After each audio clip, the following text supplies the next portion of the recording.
स्वादयन्निह सर्वेषां त्रय्यन्तार्थं सुदुर्ग्रहम् स्तोत्रयामास योगीन्द्रः तं वन्दे यामुनाह्वयम् यत्पदाम्भोरुहध्यानविध्वस्ताशेषकल्मषः वस्तुतामुपयातोऽहं यामुनेयं नमामि तम्। नमो नमो यामुनाय यामुनाय नमो नमः। नमो नमो यामुनाय यामुनाय नमो नमः।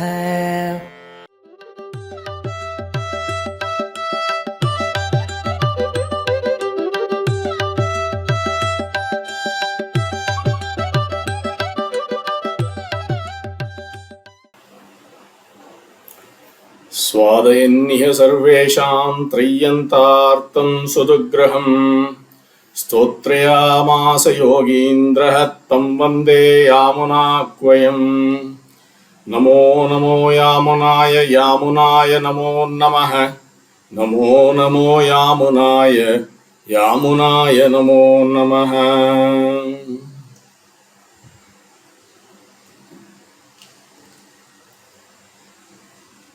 பரமகாருணிகரான சுவாமி யாமுனாச்சாரியர் நம் ஸ்ரீ வைஷ்ணவ சம்பிரதாயத்தை முதல் முன்னமாக ஸ்தோத்திர பிரஸ்தானம் என்கிற ஒரு ஸ்தோத்திர சாகித்ய வடிவத்தில் விசதமாக சாஸ்திரார்த்தத்தை ஸ்ரீ வைஷ்ணவ சித்தாந்தத்தை அதில் அடக்கி வைத்து எல்லோருக்கும் புரியும்படி அனுபவத்துக்கும் எட்டும்படி ஸ்தோத்திர ரத்னம் அனுகிரகித்திருக்கிறார். எப்படி பொய்கையாழ்வார் முதல் முன்னமாக சம்ஸ்கிருத மறையின் பொருளை எல்லோருக்கும் புரியும்படி தமிழ் சாகித்யத்தில் வேத வேதாந்தத்தின் கருத்தை அடுக்கி வைத்து நமக்கு அனுகிரகித்தாரோ, அதேபோல் உபய வேதாந்தத்தின் கருத்துக்களை ஸ்ரீ வைஷ்ணவ சமுதாயத்துக்கு முதல் முன்னமாக ஸ்தோத்திர சாகித்ய வடிவத்தில் அனுகிரகித்து வந்தவர் சுவாமி யாமுனாச்சாரியர். இதற்கு ஸ்தோத்திர ரத்னம் என்று தெரிவித்தார்கள். ரத்னம் என்றால் ரமு கிரீடாயாம் என்றால் ஜாதோ ஜாதோ யத் உத்கிருஷ்டம் தத் ரத்னம் அபிதீயதே என்று சொல்லுவார்கள். என்றால் எது அமூல்யமான வஸ்து இருக்கோ ஒரு ஜாதியில் அது ரத்னம் என்று சொல்லப்படுகிறது. இந்த கிரமத்திலே ஸ்தோத்திரங்களில் அந்த ஸ்தோத்திர சமூகத்தில் சுவாமி யாமுனாச்சாரியர் அனுகிரகித்த இந்த ஸ்தோத்திரத்துக்கு ஸ்தோத்திர ரத்னம் என்று சொல்லப்படுகிறது. ஸ்ரீ வைஷ்ணவ சம்பிரதாயத்திலேயே ரத்னத்ரயம் சொல்லுவார்கள். துவய மந்திரத்துக்கு மந்திர ரத்னம் என்றும், ஸ்ரீ விஷ்ணு புராணத்துக்கு புராண ரத்னம் என்றும், அப்படியே இந்த ரத்னத்துக்கு ஸ்தோத்திர ரத்னம் என்றும் ஸ்தோத்திர சாகித்யத்தில் இதற்கு ஆளவந்தார் ஸ்தோத்திரம் என்றும் நாம் பார்க்கிறோம். அலங்கார சாஸ்திரத்தில் என்றால் சம்ஸ்கிருத சாகித்யத்தில் ஸ்துதி, ஸ்தோத்திரம், ஸ்தவம், சூக்தம், கீர்த்தனம் என்று இப்படி பல வகைகள் சொல்லுவார்கள். ஸ்துதி என்றால் ஸ்தூயதே இது ஸ்துதிஹி. குணினோ குணாபிதானம் ஸ்துதிஹி என்பார்கள். என்றால் இது ஸ்துதி என்றால் ஒரு புகழும் செயல். இது குணகீர்த்தனம் ஆகும். ஸ்தோத்திரம் என்பது ஸ்தூயத்தே அனேன இது ஸ்தோத்திரம் என்று சொல்லப்படுகிறது. புகழ்ச்சியின் ஒரு இலக்கிய வடிவமைப்பு என்றும் சொல்லலாம்.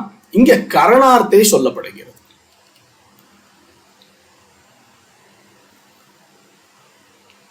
ஸ்தவஹ என்றால் ஸ்தவனம் ஸ்தவஹ, பகுகுண பிரசம்சா ரூபஹ ஸ்தவஹ என்பர்கள்.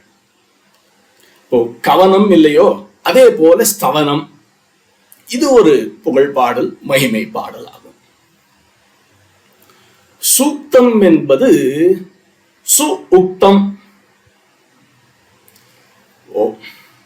ஆங்கிலத்தில் சொல்லுவதானால் வெல் ஸ்போக்கன். இது ரிஷி திருஷ்டம், தேவதா விஷயம், மந்திர ரூபம் சூக்தம் ஆகும். வேதத்தில் வெளிப்பட்ட மந்திர பாடல் என்று சொல்லலாம் சூக்தம். கீர்த்தனம் என்பது கீர்த்தியதே அனேன இது கீர்த்தனம் என்றால் ஒரு நாமகுண லீலாதீனாம் கானபூர்வகம் வர்ணனம் கீர்த்தனம் என்று சொல்லப்படுகிறது. பஜனை என்று சொல்லுவார்கள். இது இசையோட கூடின பக்தி பாடல் இது ஆகும். இப்படி பல வகையில் தெரிவித்திருக்கிறார்கள் பூர்வர்கள். இப்பொழுது பிரகிருதம் நாம் பார்க்க வேண்டியது ஸ்தோத்திர சாகித்யம். அதில் ஆளவந்தார் அனுகிரகித்த ஸ்தோத்திர சுவாமி அமனாச்சாரியர், அவரின் பாட்டனார் சுவாமி நாதமுனிகள். இவரும் பாட்டனார் போலவே பால்யத்திலேயே பிரதிபாசாலியாயிருந்து கொண்டு மகாபாஷ்ய பட்டர் என்கிற வித்வானிடத்தில் நானா சாஸ்திரார்த்தத்தை அதிகரித்தார். பிற்பாடு சுவாமி நாதமுனிகளின் பிரசிஷ்யரான மணக்கால் நம்பியிடத்தில் சம்பிரதாய அர்த்தங்களை கற்று பிரசித்தி பெற்றவராய் சிரேஷ்ட குலம் சுவாமி நாதமுனியின் பரம்பரை, ஞான பரம்பரை. இவரின் வித்வத் எப்படி என்றால் அவரே சொல்லி இருக்கிறார்.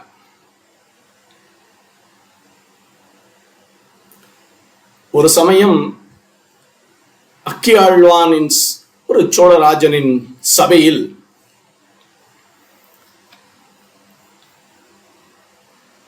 அவரை அழைத்தார்கள். அப்பொழுது ஒரு தூதன் அந்த ஓலையை எடுத்து தந்து இவரை சந்தித்து, தேவரீர் யார்? ஒரு கவியா இல்லை ஒரு தார்க்கிகரா? எந்த பாண்டித்யம் உம்மிடத்தில் இருக்கு என்று கேட்கும் போது இவரே ஜடிதி இட்ட பதில். பொதுவா நாம் என்ன சொல்லுகிறோம்? நஹி சர்வே சர்வம் ஜானாதி என்பது பொதுவாக உண்டு. ஆனால் இவரது ஒரு எக்ஸெப்ஷன் என்று சொல்லலாம். அவர் சொல்லுகிறார், நவயம் கவயஸ்து கேவலம் நவயம் கேவல தந்திர பாரகாக அபிது பிரதிவாதி வாரண பிரகட ஆட்டாட்டோப விபாட்டன க்ஷமா என்று உடனே தெரிவித்தாராம். இதற்கு சப்தாலங்காரம் என்று சொல்லுவார்கள். இங்கே இவர் கௌரவார்த்தே பகுவச்சனம், வயம் என்ற நாங்கள் என்று சொல்லியிருக்கிறார். என்ன சொன்னார் என்றால், நாங்கள் கேவல கவியும் அல்ல, கேவல சாஸ்திரத்தை அறிந்த பண்டிதனும் அல்ல, ஆனால் அந்த எதிர நிற்கிற பிரதிவாதி வாரண என்றால் அந்த யானைகளின் போல் இருக்கிற அந்த பிரதிவாதிகளின் ஆர்ப்பட்டத்தை அடக்கக்கூடிய இந்த கஜங்களை சிம்மங்கள் கும்பஸ்தானத்துக்கு சென்று விபாட்டன பிளக்கக்கூடிய சாமர்த்தியம் சிம்மத்துக்கு உண்டு. அப்பேற்பட்ட பிரதிவாதிகளை அடக்கக்கூடிய, அந்த கஜங்களை அடக்கக்கூடிய சிம்மம் போல் இவர் என்று சமத்காரமாக ஜடிதி தெரிவித்தார்.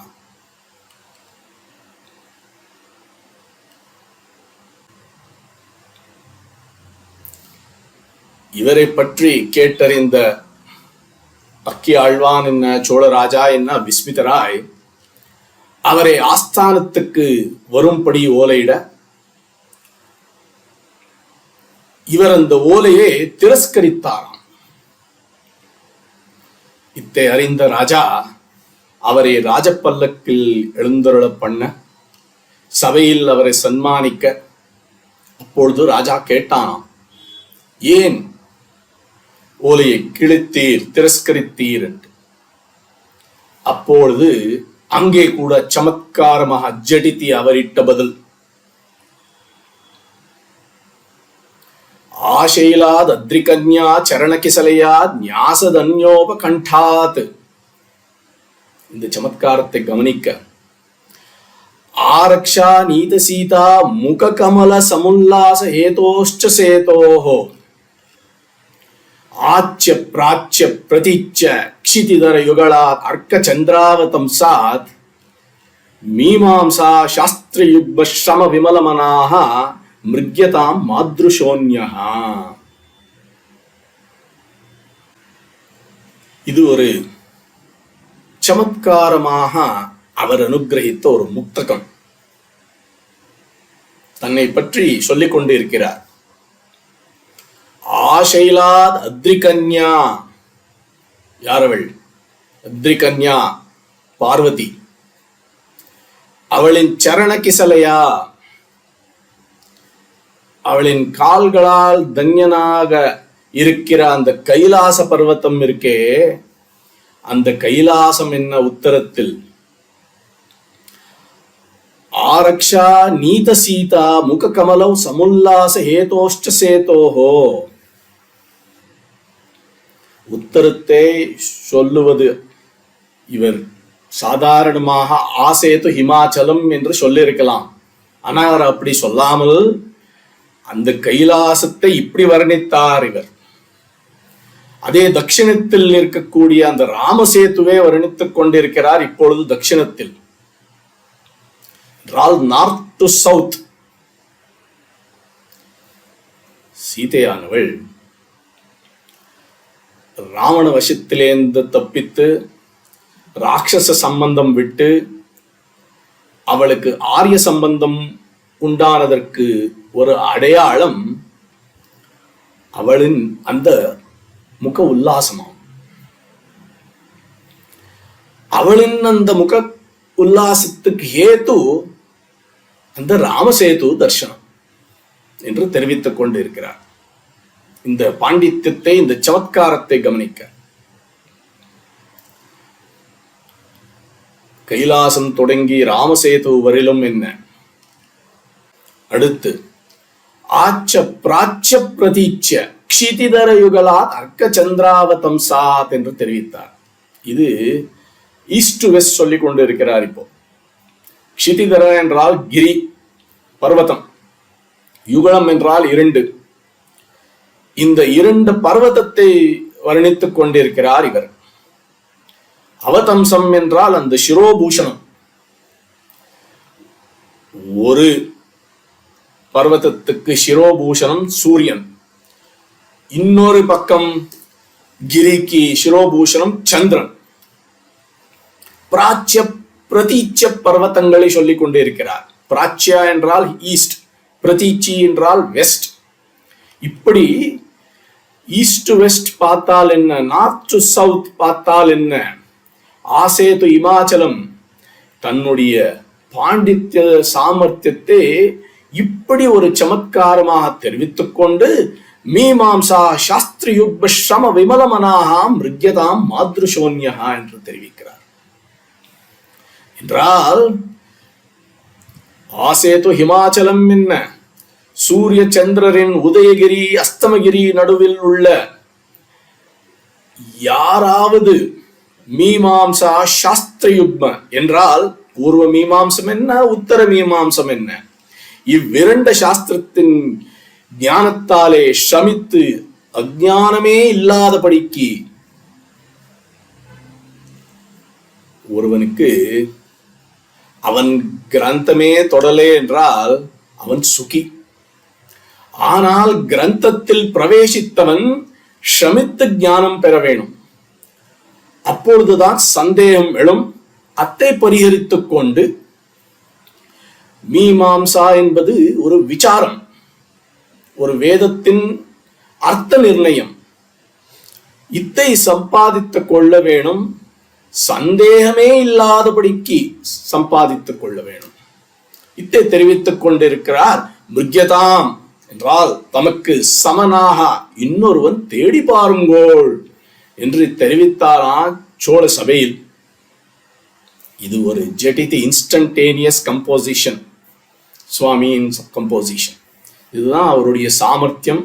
இத்தை கண்டு அசந்து போனார்கள் அக்கியாழ்வானும் அந்த சோழ சபையில். ஏற்பட்ட சகல சாஸ்திரத்தையும் வசத்தில் கொண்டவர் சுவாமி. இவர் அனுகிரகித்த கிரந்தங்கள் சித்தித்ரயம், மகாபுருஷ நிர்ணயம், ஆகம பிராமாண்யம். ஸ்தோத்திர சாகித்யத்தில் ஒன்று சதுஸ்லோகி, இன்னொன்று ஸ்தோத்திர ரத்னம். இவர்தான் நம் சம்பிரதாய தர்சனத்துக்கு ஒரு மூலம் என்று சொல்லலாம். எம்பெருமானார் தர்சனம் என்றே இதற்கு நம்பெருமாள் பேரிட்டு நாட்டி வைத்தார் என்று சொல்லுவோம். இந்த எம்பெருமானார் தர்சனத்துக்கு, அதன் புனர்ஸ்தாபனத்துக்கு மூல காரணம் இவராவார்.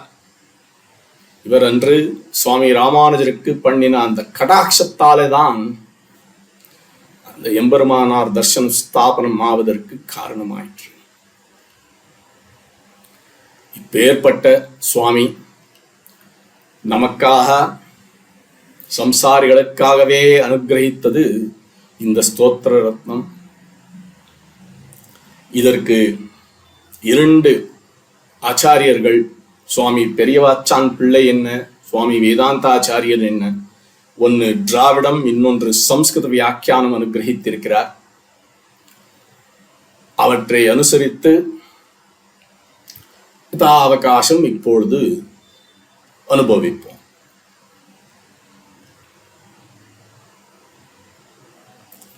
சில நாள்களாக ஸ்ரீமத் பரமஹம்ச இத்தியாதி ஸ்ரீ ஸ்ரீ யதிகிரி யதிராஜ ஜீயர் சுவாமிகள்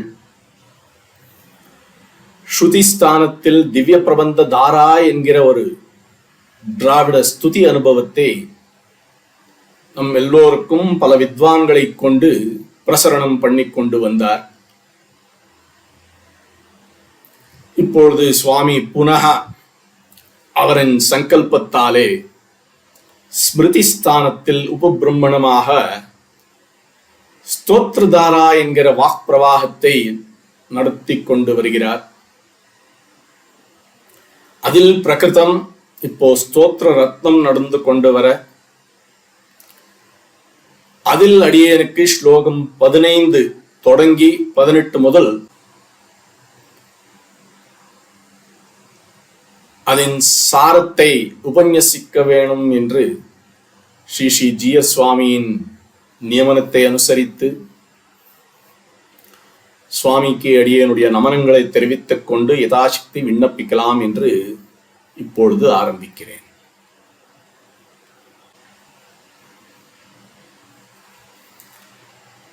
அறுபத்தைந்து ஸ்லோகங்கள் கொண்ட இந்த ஸ்தோத்திரத்தில் முதல் 3 ஸ்லோகங்களால் பாட்டனாரான சுவாமி நாதமுனியை ஸ்துதித்தார். அடுத்து பராசர மகர்ஷியை வணங்கினார். பிற்பாடு சுவாமி நம்மாழ்வாரின் வைபவத்தை அனுசந்தித்தார்.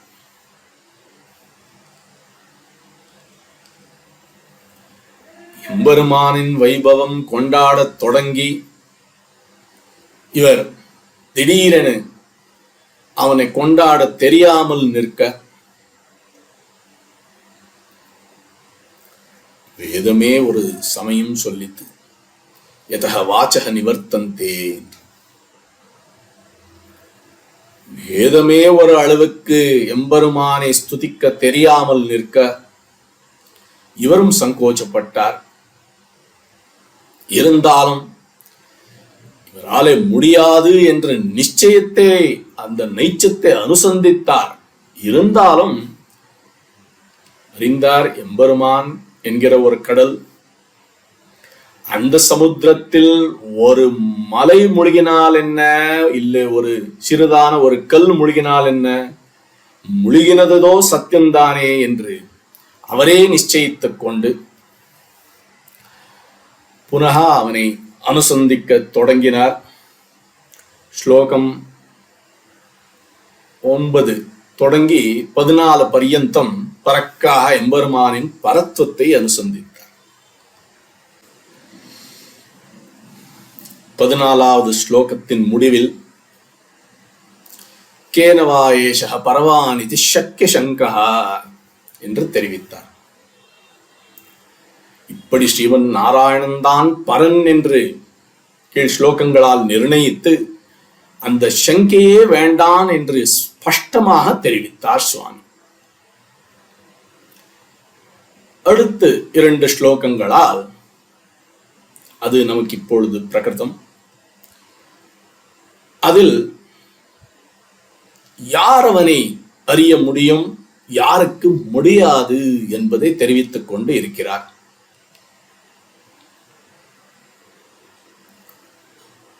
எம்பெருமானின் பரத்வம் அறிந்த நமக்கு ஒரு கேள்வி எழலாம் என்று அவரே நிர்ணயித்து அவரே அந்த கேள்வியை எழுப்பி, என்னது அந்த கேள்வி என்றால், இப்பொழுது பரத்வம் காரணத்துவம் எம்பெருமான் ஸ்ரீமன் நாராயணனுக்கு தான் என்று நிச்சயம் பண்ணி இருக்கும் போதும் கூட ஏன் ஒம்மதம் இல்லை தார்சனிகர்கள் நடுவில்? புராணங்களில் ஏன் தாமச ராஜச சாத்விகம் என்று பிரிவு? குதிருஷ்டி மதங்கள் ஏன் வந்தது? இவர்களில் நடுவில் பாரம்யம் அறிந்தவர்கள் இன்னும் இருக்கும் போது ஸ்ரீ வைஷ்ணவர்களை எடுத்து பேசக்கூடியவர்கள் இருப்பது எதற்காக, ஏன் என்று இப்படி கேள்வி எழுவும் இல்லையா? அந்த கேள்வியை அவரே எழுப்பிக் கொண்டு அவரே தெரிவிக்கிறார். அதுக்கு பதில் அவர் தெரிவிக்கிறார், அது சிலரின் ஆசுர புத்தினாலே. சில ஆசுர பாவம் கொண்டவர்கள் இவனை என்றைக்கும் அறியார் என்று தெரிவிக்கிறார். இத்தைதான் 15வது ஸ்லோகத்தால் தெரிவித்துக் கொண்டு இருக்கிறார். இப்பொழுது அடுத்து யார் அறிய முடியும் என்பதை 16வது ஸ்லோகத்தில் தெரிவிக்கப் போகிறார்.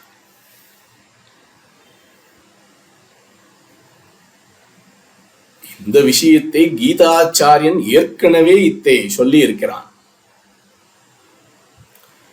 நமாம் துஷ்கிருதினோ மூடாக பிரபத்யந்தே நராதமாக மாயையா அபரித ஞானாக ஆசுரம் பாவம் ஆஸ்ரிதாக என்று. இந்த ஆசுரபா சுபாவம் கொண்டவர்கள், இந்த துஷ்கிருதர்கள் என்னை அறிய முடியாது என்கிறான் கண்ணன். அவன் அனுகிரகித்த அதே பகவத்கீதையில் 16வது அத்தியாயத்தில் இந்த ஆசுர சுபாவம் என்னது என்று விஸ்தரிக்கிறான். இப்படி இருந்தாலும் சில சஜ்ஜனர்கள், சுகிருதர்கள், அவர்கள் என்னை அறிவர்கள் என்று, அப்பேற்பட்ட சுகிருதர்கள் 4 விதம் என்று தெரிவிக்கிறான். சதுர்விதா பஜந்தே மாம் ஜனா சுகிருதினோர்ஜுன ஆர்த்தோ ஜிக்ஞாசு அர்த்தார்த்தி ஞானீச்ச பரதர்ஷபன் என்று 4 வித ஜனங்கள் இவர்கள் என்று தெரிவிக்கிறான் கண்ணன். ஒருவன் துக்கஸ்தனாய் இருப்பவன் ஒருவன், அடுத்து ஜிக்ஞாசு வியாதும் இச்சா பிறந்தவன், 3வது அர்த்தார்த்தி ஐஸ்வர்யத்தை அபேட்சிப்பவன், 4வது ஞானி. இவர்கள் என்னை ஆශ්‍රயிக்கிறார்கள் என்று தெரிவிக்கிறான் கண்ணன். இப்படி 2 வகை உண்டு என்பதை ஆழ்வார் கூட தெரிவித்திருக்கிறார். யாருமோர் நிலைமையனன் அறிவு அறிய எம்பெருமான், யாருமோர் நிலைமையனன் அறிவு எளிய எம்பெருமான் என்று ஆழ்வார் தெரிவித்திருக்கிறார் திருவாய்மொழியில். பிரம்ம ருத்ராதிகள் இந்திராதிகள் என்ன, இவர்களுக்கும் இவன் அறிகலன்.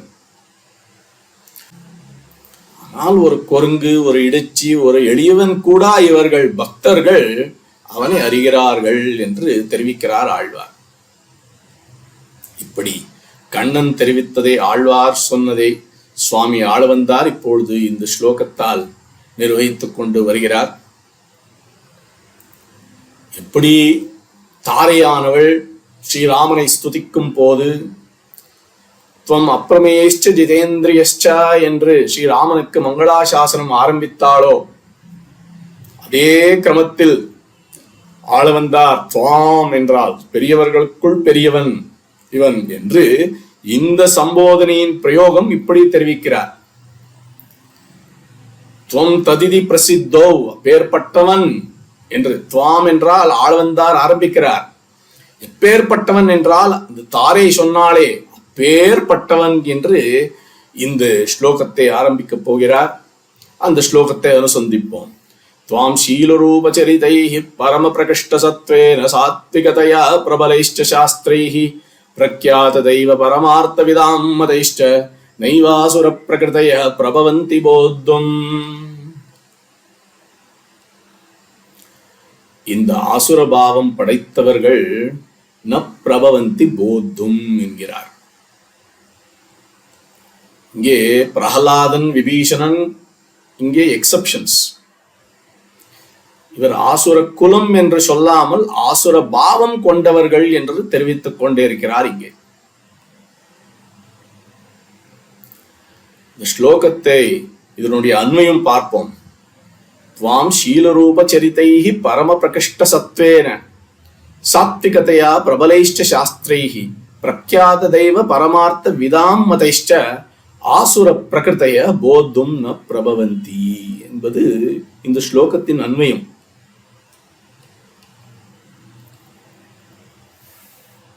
கீதாச்சாரியன் தெரிவிக்கிறான்,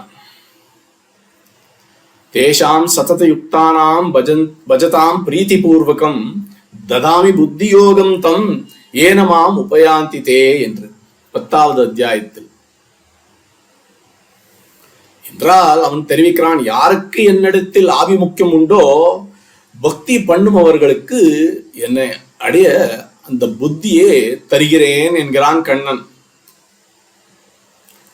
புத்தி யோகம் என்றால் புத்தி ரூபம் யோகம். ஆசுர சுபாவம் படைத்தவர்கள் இவனிடத்தில் வைமுக்கியத்தால் என்றைக்கும் இவன் கிருபைக்கு பாத்திரம் ஆக மாட்டார்கள். ஆகையால் இவனை என்றைக்கும் அறிய மாட்டார்கள் என்பதுதான் இங்கே பொருள். அவன் கிருபை பண்ணினால் உண்டு, இல்லை என்றால் அவனை அறிய, அவனை அடைய முடியாது என்பதுதான் சித்தாந்தம்.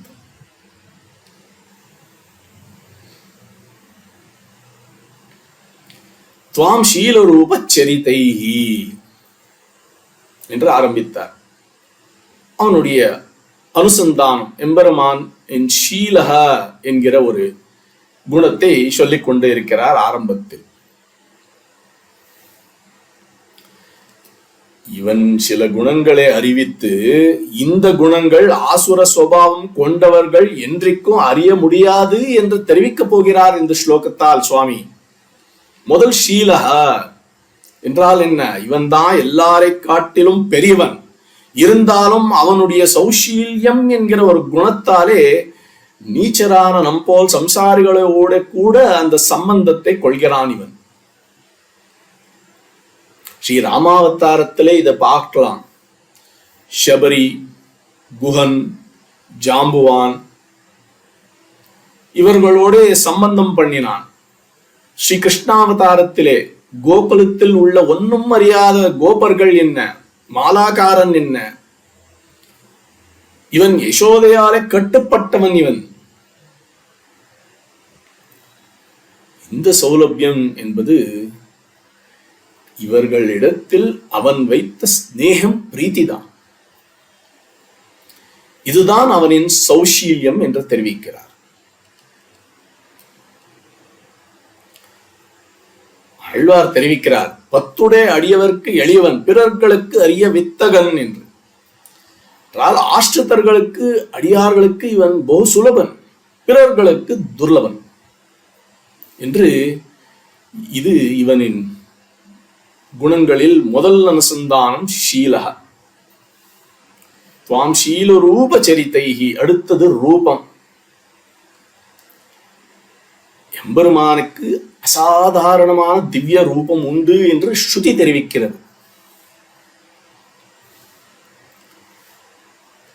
ஆதித்ய வர்ணம் தமசப்பராகே, ரஜசப்பராகே, தமசப்பரஸ்தாத் என்று தெரிவிக்கிறது. உபலட்சணமாக சப்த ரஜஸ்தமஸ் காட்டிலும் அப்பால் பட்டவன் இவன் என்று பொருள். ஆதித்ய வர்ணம் இவனது. யதா மகாரஜதம் வாசகா என்று அவனின் பூஷணம் பீதாம்பரம் வர்ணிக்கிறது இங்கே. ரஜதம் என்றால் சில்வர், மகாரஜதம் என்றால் தங்கம். ருக்மாபம், ருக்மஸ்ய ஆபா, இரண்யகேஷஹ இரண்யஸ்மஸ்ருஹு ஆப்ரணகாத் ஸ்வர்ணயேவ. இவனது ஹெட் டு டோ, அவனது ரூபம் சோபன வர்ணம், ஸ்வர்ணம்.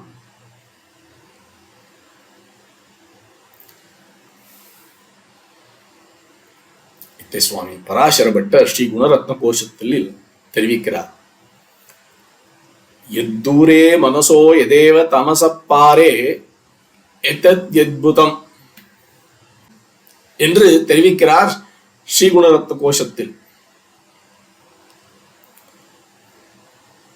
இந்த பிரமாணங்களால் இவன் ஸ்வர்ணமயன், இவன் சுடரொளி படைத்த திருமேனி இவனது, இவனது சுவாபாவிகமான அப்ராகிருதமான திருமேனி இவனது.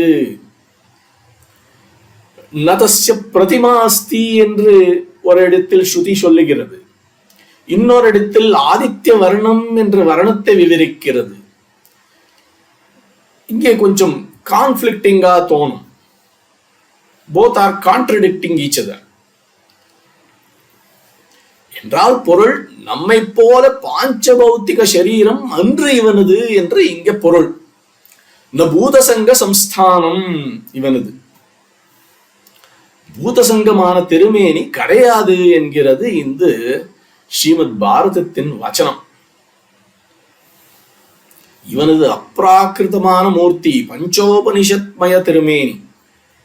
பரமேஷ்டி புமான் விஸ்வ நிவர்த்தி சர்வயேவச்ச என்று இவனுக்கு அந்த பார்த்திவ சரீரத்துக்கு இருக்கக்கூடிய சோக மோக கிளேஷ ஆயாசம் ஜனனம் மரணம் இத்தியாதிகள் இல்லை. ஏதோ மனிதனின் நடுவில் இவன் அவதாரங்களிலே அவையெல்லாம் லீலை இவனது, அது ஒரு அபிநய மாத்திரம் என்று தெரிவிக்கிறார் வியாக்கியானத்தில். இது அவனுடைய திவ்ய ரூபம். ஷீல ரூப சரிதைகி. ஸ்ருதியில் விஷ்ணோ கர்மாணி பஷ்யத என்று இவனுடைய ஆச்சரியமான சேஷ்டிதங்களை தெரிவிக்கிறது ஸ்ருதி.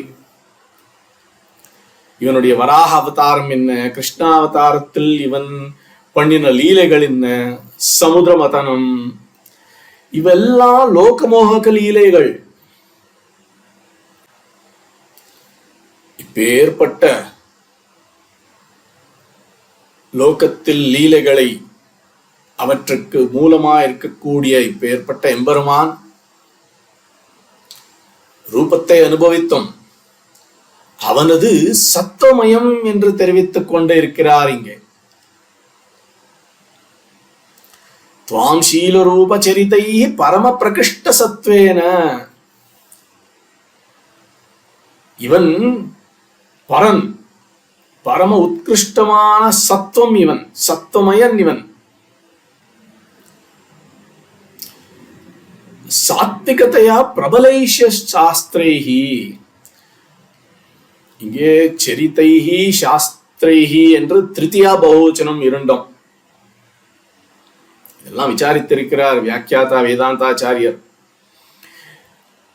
ஹிரண்ய கர்ப்பனால் பண்ணப்பட்ட 18 புராணங்கள் சாத்விக ராஜச தாமச புராணங்கள். இவையெல்லாம் இந்த புராணங்கள் புராண பிரவர்த்தகனின் குணம் அதில் அடக்கம். சத்வா சஞ்சாயத்தே ஞானம் என்று தெரிவிக்கிறான் கண்ணன். ஆகையால் எல்லாவற்ற நமக்கு உத்தேசம் இல்லை, யார் சொன்னதை கிரகிக்க வேணும் என்பதை மனு தெரிவிக்கிறான். வேத விருத்தமானது யாரு சொன்னாலும், ஸ்மிருதி சொன்னாலும் சரி, புராணம் சொன்னாலும் சரி, அது வியர்த்தம் என்று தெரிவிக்கிறான் மனு. யா வேத பாஹ்யா ஸ்மிருதயோ யாஷ்ட காஷ்ட குதிருஷ்டயः சர்வாஸ்தா நிஷ்பலா பிரேத்ய தமோ நிஷ்டாஹி தாஸ்மிருதாஹ என்று.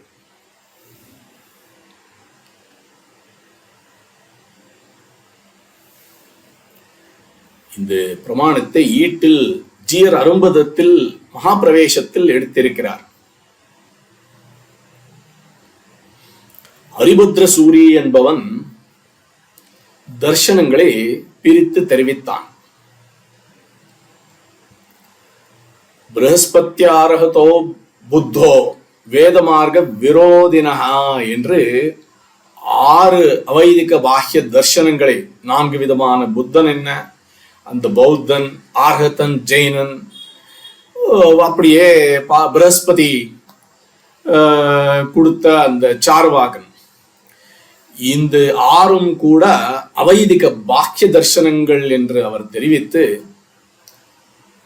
வைதிகம் ஆனாலும் ஏதேபி சாஸ்திர பிரவர்த்தகாக என்கிறார் சங்கர பகவத் பாதர் சர்வ சித்தாந்த சங்கிரகத்தில். இவர்கள் வேதத்தை ஒப்புக்கொள்ளாது போனாலும் ஒரு விதத்தில் அவர்களது சில பிலாசபி விசாரங்கள், தத்துவ விசாரங்கள் அவர்களது உண்டு. ஆகையால் நாமத்தை விசாரிக்க வேணும் அவசியமாக என்கிறார். அப்படியே வேதத்தை ஒப்புக்கொண்ட கனாதஸ்ய அக்ஷபாதஸ்ய வியாசஸ்ய கபிலஸ்ய ச பதஞ்சலே ஜெய்மினேஷ்ட தர்ஷனானி ஷடேவிஹி என்று 6 வைதிக தர்சனங்களே அவரே தெரிவிக்கிறார்.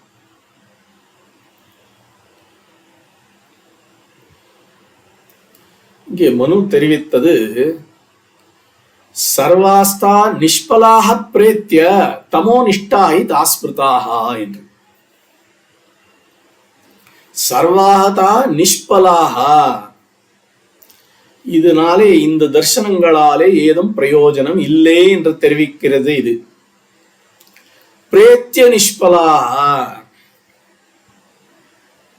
பிரேத்யா என்பதால பிரஇட்கதோ என்றால் மூவிங், அண்டர் டிரான்சிட் என்று பொருள்.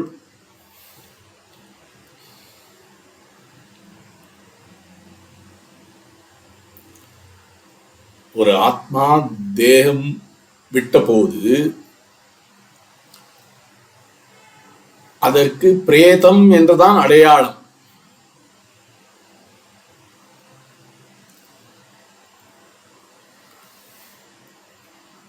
இந்த சில தர்சனங்கள் இந்த லோகத்தில் ஏதோ சில பலம் தரலாம், ஆனால் இந்த லோகம் விட்ட பிற்பாடு அந்த பிரேதாத்மாவுக்கு இவை நிஷ்பலங்கள் என்று மனு தெரிவித்துக் கொண்டிருக்கிறான். ஈட்டில் மகாபிரவேசத்தில் இந்த 17 மதங்களும் பாக்கிய குதிஷ்டிகள், இவ வியர்த்தங்கள் என்று தெரிவித்தார் சுவாமி நம்பிள்ளை.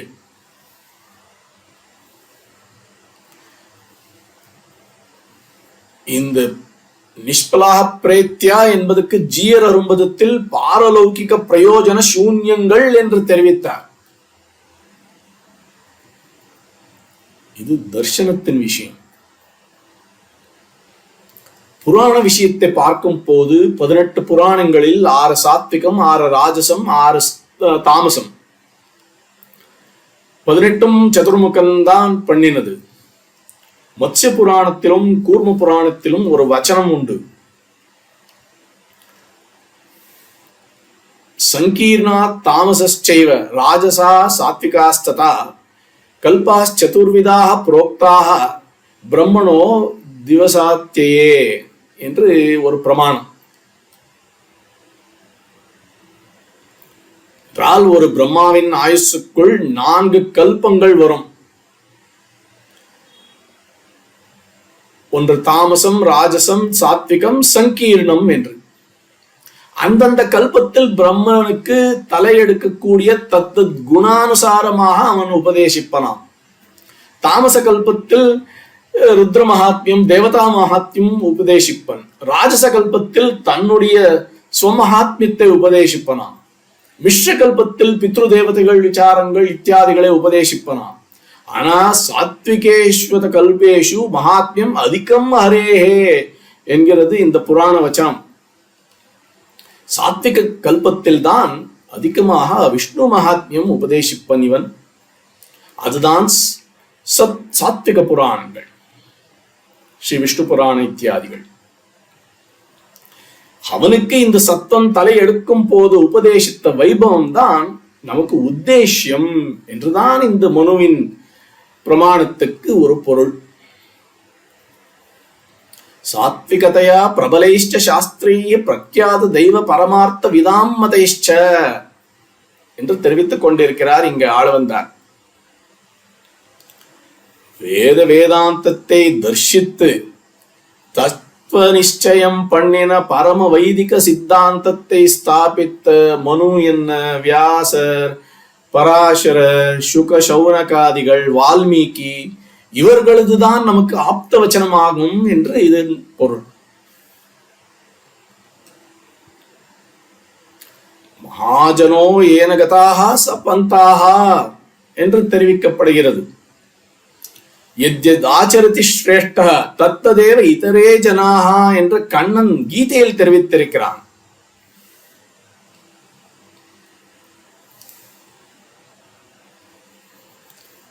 அதைதிதே கர்ம விசிகித்சா வா விருத்த விசிகித்சா ஸ்யாத் ஏதத்ர பிராமண சம்மர்ஷிணஹ என்கிறது தைத்திரிய சிக்ஷாவல்லியில். இதெல்லாம் கவனித்தால் ஆப்தர்கள் சாதித்ததுதான் நமக்கு பிரமாணமாக ஆகும் என்று இங்கே சில பிரமாணங்களை தான் அடியேன் உதாரித்தேன். வியாக்கியாதா பகு பிரகாரமாக பல பிரமாணங்களை சாதித்திருக்கிறார்கள்.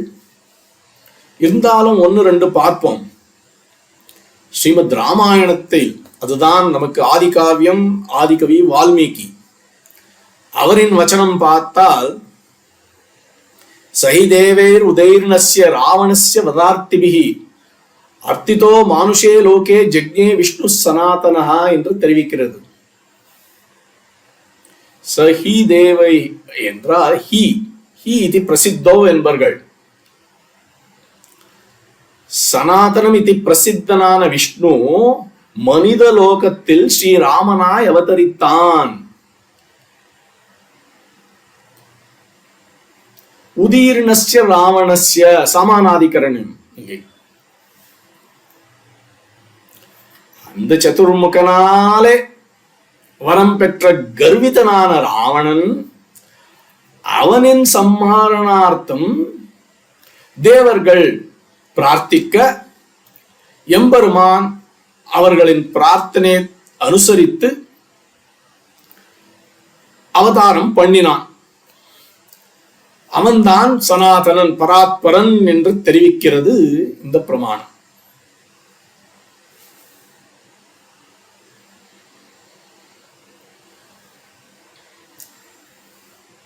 அந்த ராட்சச ராஜா ராவணன், அந்த ராட்சச ராஜ்யமானது லங்கை. அங்கே ஜலதுர்கா, ஸ்தலதுர்கா, வனதுர்கா என்று அது ஆவೃತமானது அந்த லங்கை. அங்கே சொல்லுவது கஷ்டம். அந்த ராஜனான ராவணனோ பெரிய பலசாலி, அவனை வெல்லுவதும் கஷ்டம். இத்தை அறிந்த தேவர்கள் இவர்கள் யாரும் பரமை காந்தி கிடையாது. இந்த தேவர்கள் தம்முடைய சுவார்த்தத்துக்காக அந்த தேவர்கள் எம்பெருமானை பிரார்த்தித்தார்களாம். இதை சுவாமி நம்மாழ்வார் திருவிருத்தத்தில் தெரிவிக்கிறார்.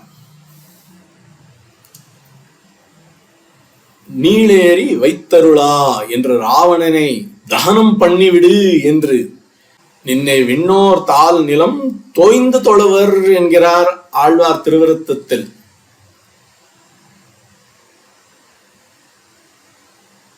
இதே விஷயம்தான் ஆழ்வார் சொல்லிக் கொண்டே இருக்கிறார். இதே போல்தான் இன்னும் பல பிரமாணங்கள் உண்டு. அந்த சிவதனுஷின் விற்த்தாந்தத்தில் அதிகம் மேனிரே விஷ்ணும் என்று அறிந்தார்கள் என்று சொல்லுகிறது பிரமாணம். அவனுடைய பரத்துவம், இங்கும் காரணத்துவம் எல்லாம் ஸ்பஷ்டம். இது வால்மீகியின் சில அவர் சாதித்த பிரமாணங்களானால் வேதவியாசரின் பல வச்சனங்கள் உண்டு. அவரே சாட்சாத் விஷ்ணுவின் அவதாரம். கிருஷ்ணத்வைபாயனம் வியாசம் வித்தி நாராயணம் பிரபு கோஹென்ன புவி மைத்ரேய மகாபாரத கிருத்பவேத் என்று இது பராசரருடைய வச்சனம். இங்க வியாசர் என்பது வேதத்துக்கு வியாசபதம் செலுத்து வள்ளரான அந்தணர்கள் 3000 என்கிறார் ஈட்டில்.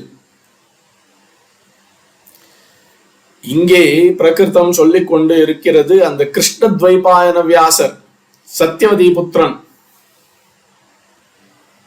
இந்த வியாசர் புண்டரீகாட்சனின் அவதாரம். இவன் தானே மகாபாரதம் அருள சமர்த்தன் என்கிறார் பராசரர். இவர் அனுகிரகித்த ஸ்ரீமத் பாரதத்தில் பல ஸ்லோகங்கள் எடுத்திருக்கிறார்கள் வியாக்கியாதா. இருந்தாலும் ஒரு ஸ்லோகம் இங்கே போதும். தத்துவம் ஜிக்ஞாசமானானாம் ஹேதுபி சர்வதோ முகைஹி தத்துவமேகோ மகாயோகி ஹரிர் நாராயண பிரபு என்று. இது வால்மீகி, வியாசர், பிற்பாடு ஆஸ்வலாயனராலே பூஜிக்கப்பட்ட சௌனகரின் அவர் அனுகிரகித்த விஷ்ணு தர்மம் எடுத்திருக்கிறார். விஷ்ணு தர்மத்தில் ஆப்ரம்மஸ்தம்ப பர்யந்தம் ஜெகதந்தர் வியவஸ்திதாக பிராணினஹ கர்மஜனிதா சம்சார வசவர்த்தினா என்று தெரிவித்திருக்கிறார். என்றால் சதுர்முகன் தொடங்கி ஸ்தம்ப பர்யந்தம் எல்லாரும் பத்தர்கள் தான். ஆகையால் இவர்கள் யாரும் தேய வஸ்து கிடையாது என்கிறார் இந்த வச்சனத்தால்.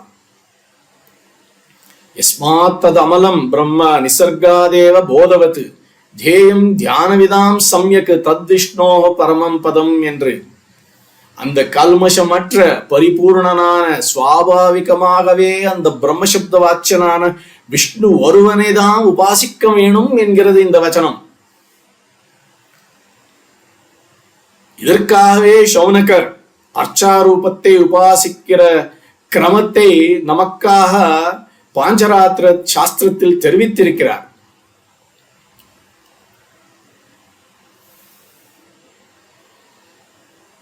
வால்மீகி, வேதவியாசர், சௌனகர், பராசரர் விஷ்ணோ சகாஷாத் உத்பூதம் ஜெகத் தத்ரைவ ச ஸ்திதம் ஸ்திதி சையம கர்த்தாசோ ஜெகதோஸ்ய ஜெகச்ச சஹா என்று அவர் காட்டினது. என்றால் சிருஷ்டி ஸ்திதி சம்மானம் மூன்றையும் நியந்திரணம் பண்ணுமவன் அவன்தான். எதோ வா இமானி பூதானி ஜாயந்தே ஏன ஜாதானி ஜீவந்தி யத் பிரயந்தி அபிசம்விசந்தி தத் விஜிக்ஞாசஸ்வ தத் பிரம்மேதி என்கிறது உபனிஷத். இப்படி பல பிரமாணங்களை இங்க காட்டியிருக்கிறார்கள் வியாக்கியாதா.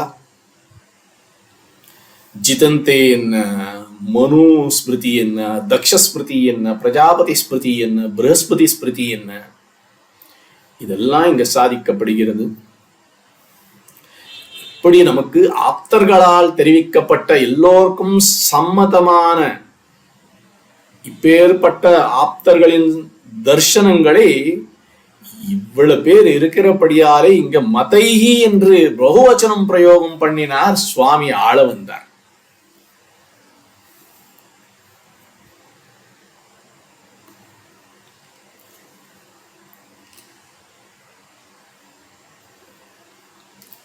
ஏ பகவானே, பிரம்மருத்ராதிகளுக்கு நீ ஜனகனாய். இந்த கீழ் பிரமாணங்களால என்ன தெரிவிக்கப்பட்டது? பிரம்மருத்ரர்களுக்கு அவன்தான் ஜனகனாய் இருக்கிறான். அவர்களை ரட்சித்து சர்வ காரணனான உன்னை அவனுடைய சீலம் என்ன? சீலம் என்றால் என்ன? உயர்வு தாழ்வு இல்லாமல் நடந்து கொள்வதான அந்த சௌஷீல்யம் என்ன? அவனுடைய அப்ராகிருத திவ்ய ரூபம் என்ன? அவனுடைய சரித்திரங்கள் என்ன? அவனின் அந்த சத்துவமயமான திருமேனி என்ன? அவனை காட்டி கொடுக்கக்கூடியதான சாத்விகமான சாஸ்திரம் என்ன? தார்ஷனிகர்கள் காட்டின சாத்விக மதங்கள் என்ன? இப்பேற்பட்டதெல்லாம் அப்பேற்பட்ட அவனை ஆசுர சுவாவம் கொண்டவர்கள் அரிய அசமர்த்தர்கள். போத்தும் ந பிரபவந்தி. ஆசுர பிரகிருத்தைய போத்தும் ந பிரபவந்தி என்று தெரிவித்து முடித்தார். 15வது ஸ்லோகத்தால் ஆள வந்தார்.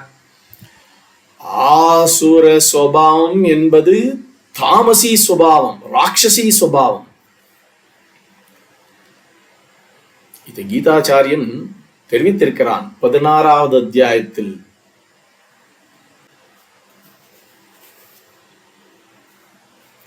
த்விவிதோ பூத சர்க்கோயம் தெய்வ ஆசுர ஏவச்ச விஷ்ணு பக்தி பரோ தெய்வோ விபரீதஸ் ததாசுரஹா என்று கீதாச்சாரியனின் திருவாக்கு. இதற்கு ஸ்ரீமத் பாரதத்தில் இன்னொரு பிரமாணம் உண்டு. ஜன்மாந்தர சஹசிரேஷு யா புத்திர் பாவிதா புரா தாமேவ பஜதே ஜந்து உபதேசோ நிரர்த்தகா என்று. என்றால் ஜன்மாந்தரத்தில் கர்மத்தால் எந்த வாசனை புத்தி வருகிறதோ அதற்கு வசப்பட்டுதான் அடைகிறான். அப்படிதான் நடப்பவன் ஒருவன். அப்பேற்பட்டவனுக்கு உபதேசம் இவனுக்கு வியர்த்தம் என்கிறது. எவ்வளவு சாஸ்திர ஞானம் படைத்திருந்தாலும் அது காரியக்கரம் ஆகாது என்கிறது இந்த பாரதத்தின் மகாபாரத வச்சனம். இதுக்கு உதாரணம் தான் அந்த ஆசுர சுபாவம் கொண்ட ராவணன், துரியோதனன். இதற்கு உதாரணமாக கொள்ளலாம். அடி பாக்கியத்தை எழுந்திருக்கிற அந்நிய தேவதா பூஜை என்ன, பகவத் பரத்வ சங்கா பண்ணக்கூடிய சிலர்கள், பகவத் பரத்வ திரஸ்காரம் பண்ணக்கூடியவர்கள், சாஸ்திரத்தில் விபரீத திருஷ்டி வைத்து இருப்பவர்கள், இவர்களெல்லாம் அந்த ஆசுர சுபாவத்தாலே என்றைக்கும் அவனை அறிய முடியாது என்று தெரிவித்தார் சுவாமி ஆளவந்தார். அடுத்து இவன் யாருக்கு அனுபவத்துக்கு வருவன் என்பதை 16வது ஸ்லோகத்தில் தெரிவிக்க போகிறார். அத்தை இப்பொழுது அனுசந்தானம் பண்ணுவோம். உல்லங்கித திரிவிதசீம சமாதிஷாயி சம்பாவனம் தவ பரிப்ரடிம ஸ்வபாவம் மாயாபலேன பவதாபி நிகுஹ்யமானம் பஷ்யந்தி கேஜிதனிஷம் ததன்யபாவாஹ. இது 16வது ஸ்லோகம். அன்வயம் பார்ப்போம். உல்லங்கித திரிவிதசீவ சமாதிஷாயி சம்பாவனம் தவ பரிப்ரடிம ஸ்வபாவம் பவதா மாயாபலேன நிகுஹ்யமானமபி ததன்யபாவாஹ கேசித் அனிஷம் பஷ்யந்தி என்று இதுக்கு அன்வயம் கொள்ள வேணும்.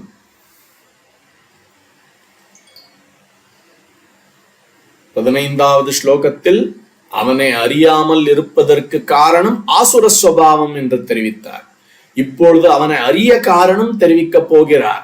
அதுதான் எம்பெருமானின் சங்கல்பந்தான். அவனின் அனுகிரகத்தால் தான் அனன்ய பக்தி உள்ள தெய்வீ சம்பத் இருக்கக்கூடிய சாத்விகர்களுக்கு தான் அவன் கோச்சரம் ஆகிறான் என்கிறார் இந்த ஸ்லோகத்தால். உல்லங்கித திரிவிதசீம சமாதிஷாயி. சீமா என்பது ஒரு மிதி, எல்லை. தேச பரிச்சேதம், கால பரிச்சேதம், விஷயம் இல்ல வஸ்து பரிச்சேதம் என்று திரிவிதம். பொழுதும் எல்லா இடத்திலும் இருப்பவன் எம்பெருமான். இவன் சர்வ வியாபகன். பகவான் ஒருவன் தான், not bound by space and time. விஷய பரிச்சேத ராಹಿತ್யம் இவனது. கடோ பிரம்மா, பட்டோ பிரம்மா, சர்வம் கல்விதம் பிரம்மா. இவனுக்கு அந்த ஷட்பாவ விகாரம் கிடையாது. அந்த சைஷவ பால்ய கௌமார யௌவன ஜரா மரணங்கள் கிடையாது. சதைக ரூப ரூபாயா என்கிறது ஸ்ருதி. ஒரே நித்தியஸ்வபாவம் கொண்டவன் இவன்.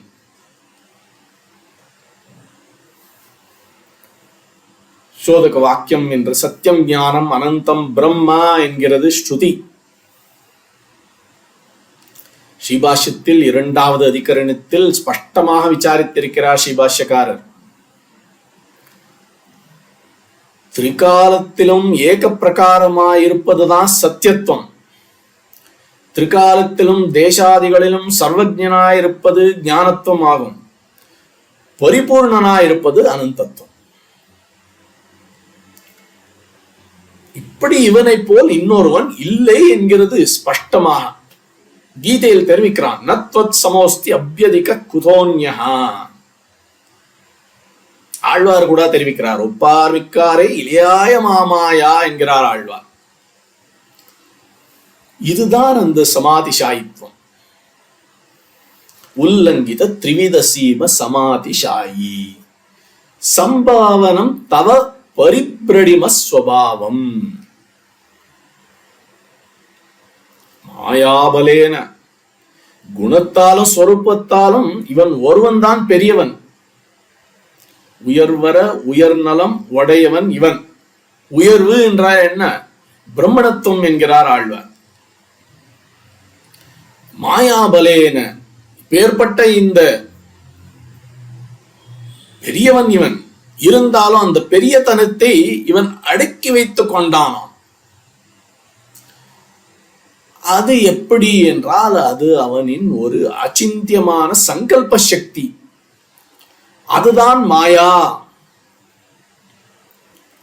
மாயா என்கிற பிரகிருதியை உடைத்தவன் இவன். மாயாந்து பிரகிருதிம் வித்யாத் மாயினம் து மகேஸ்வரம். இவன்தான் மாயி, மாயாவி. கீதாச்சாரியன் தெரிவிக்கிறான். தெய்வீ ஏஷ குணமயி மம மாயா துரத்யயா மாமேவையே பிரபத்யந்தே மாயாமேதாம் தரந்தி தே என்று. என்றால் என்னுடைய அவனுடைய சத்வ ரஜஸ் தமஸ் என்கிற திரிகுண திரவியம் தான் மாயா என்கிறான் கண்ணன். சாமானியர்களுக்கு இது துரத்யா, இது தாட்ட முடியாதாம் இந்த மாயை. பிரபத்தி அவனிடத்தில் பண்ணும் அவர்களுக்கு இதை தாட்ட முடியும் என்று சொல்லிக் கொண்டே இருக்கிறான் இங்கே.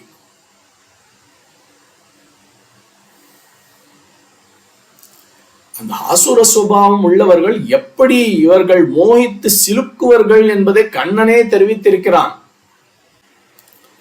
அவஜானந்தி மாம் மூடா மானுஷீம் தனுமாஸ்ருதம் பரம்பாவம் அஜானந்தஹ மமபூத மகேஸ்வரம் என்கிறான். இவனின் அப்ராகிருத அவதாரத்தை சாமானியர்கள் இவன் ஒரு மிருகம், இது ஒரு மிருகம், அவன் ஒரு மனிதன் என்று நினைப்பார்களாம். நிருசிம்ம அவதாரம், வராக அவதாரம், ஸ்ரீராம் கிருஷ்ணாதி அவதாரங்களில் இதை பார்க்கலாம்.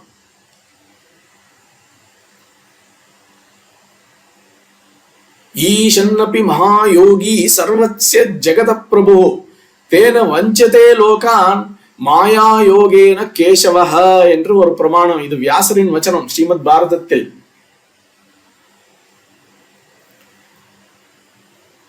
எம்பெருமானே இதற்கு புரோத்சாகம் பண்ணி இருக்கிறான். அவனே அவதாரங்களிலே தன்னை மறைத்துக் கொள்கிறான். ஆத்மானம் மானுஷம் மன்யே ராமம் தசரதாத்மஜம் என்று தான் யாரு என்றால் தான் தசரத புத்திரன் என்று அவனே தெரிவித்துக் கொண்டான்.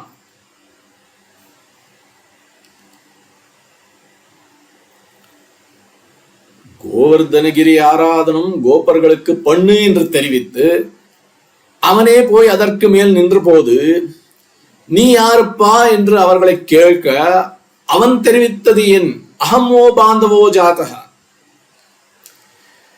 என்று தன்னை ஒரு கோபாலகன் என்றுதான் தெரிவித்துக் கொண்டான் அவன். இப்படி அவதாரங்களிலே தன்னை மறைத்துக் கொள்ளுகிறான்.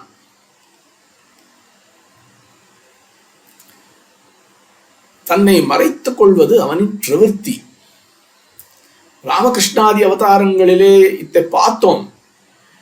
இருந்தாலும் இப்படி அவன் மறைத்துக் கொண்டாலும் பவதாபி நிகுஹ்யமானம் என்று இங்கே ஒரு அபிஷப்தம் போட்டார். அந்த அபிஷப்த பிரயோகம் அதற்கு பொருள் என்ன என்றால், நீ மாயாபலத்தாலே உன்னை மறைத்துக் கொண்டாலும் உன்னுடைய பக்தர்கள் அவர்களின் பலம் அதிகம்.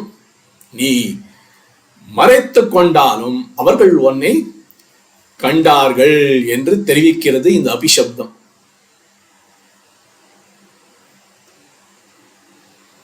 அந்த பக்தர்கள் யார்? அனன்ய பாவா, அவனையே எப்பொழுதும் நினைப்பவர்கள் இவர்கள். பிரயோஜனாந்தரத்தை அபேட்சிக்காமல், தேவதாந்தரத்தை தொழவாமல் ஸ்ரீஹரி ஒருவனையே பத்தும் பரமைகாந்திகள் இவர்கள். ஸ்ருதி சொல்லுகிறது, பூதயோனிம் பரிபஷ்யந்தி தீராக, எல்லாருக்கும் அவனே காரணம். நாயமாத்மா பிரவச்சனேன லப்ய ந மேதையா ந பௌனா ஸ்ருதேன யமேஷ யுனுதே தேன லப்ய தஸ்யைஷ ஆத்மா விவருணுதே தனும் ஸ்வாம் என்று கீதையில் பக்தியாத்வனன்யயா சிக்யா அஹம் ஏவ விதோர்ஜுன ஞாதும் திரஷ்டும் ச தத்வேன பிரவேஷ்டும் ச பரந்தப என்று தெரிவிக்கப்படுகிறது. ஏற்பட்ட பக்தர்கள் சிலர், கேச்சித் என்ற பிரயோகம் இருக்கீங்க. ஏற்பட்டவர்கள் பகவத் பக்தர்கள். இவன் மறைத்துக் கொண்டாலும், எம்பெருமானே மறைத்துக் கொண்டாலும் ஏற்பட்ட சிலர் இருக்கிறார்கள். இருந்தாலும் அது துர்லபம் என்று தெரிவிக்கிறார் சுவாமி. கேச்சித், கீதையில் கூட இந்த வச்சனம் ஸ்பஷ்டம். சமஹாத்மா சுதுர்லபா என்று அவனே தெரிவித்திருக்கிறான்.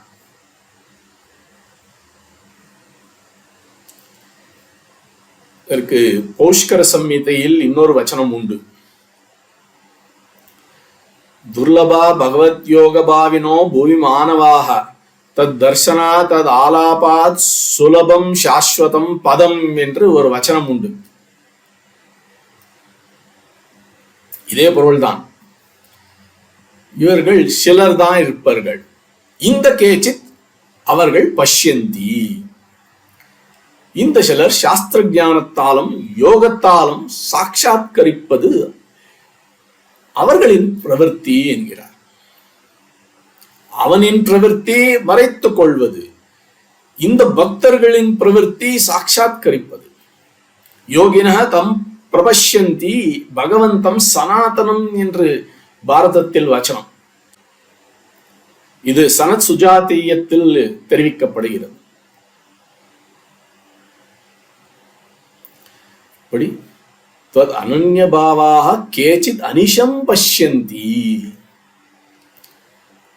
அனிஷம் என்றால் சதா, எப்பொழுதுமே. அஞ்ஞானம் உண்டு பண்ணுகிற இந்த கலியுகத்திலும் என்று தெரிவித்துக் கொண்டே இருக்கிறார் சுவாமி ஆளவந்தார். கலியுகத்தில் இப்படிப்பட்ட சிலர் உண்டா என்று கேட்டால் இதற்கு சௌனகருடைய வார்த்தை ஒன்றை ஸ்மரிக்க வேணும். கலோ கிருதயுகம் தஸ்ய கலிஸ்தஸ்ய கிருதே யுகே யஸ்ய சேதசி கோவிந்த ஹிருதயே யஸ்ய நாச்சுதா. என்ன பொருள் என்றால், யார் ஒருவன் சதா ஹரி கீர்த்தனத்தில் இருப்பனோ அவனுக்கு கலியுகமும் கிருத்தியுகம்தான். அப்படி நினைவே கூட ஹரி பற்றி வராதவனுக்கு கிருத்தயுகமும் கலியுகமே என்று தெரிவித்துக் கொண்டிருக்கிறார் இந்த பிரமாணத்தால்.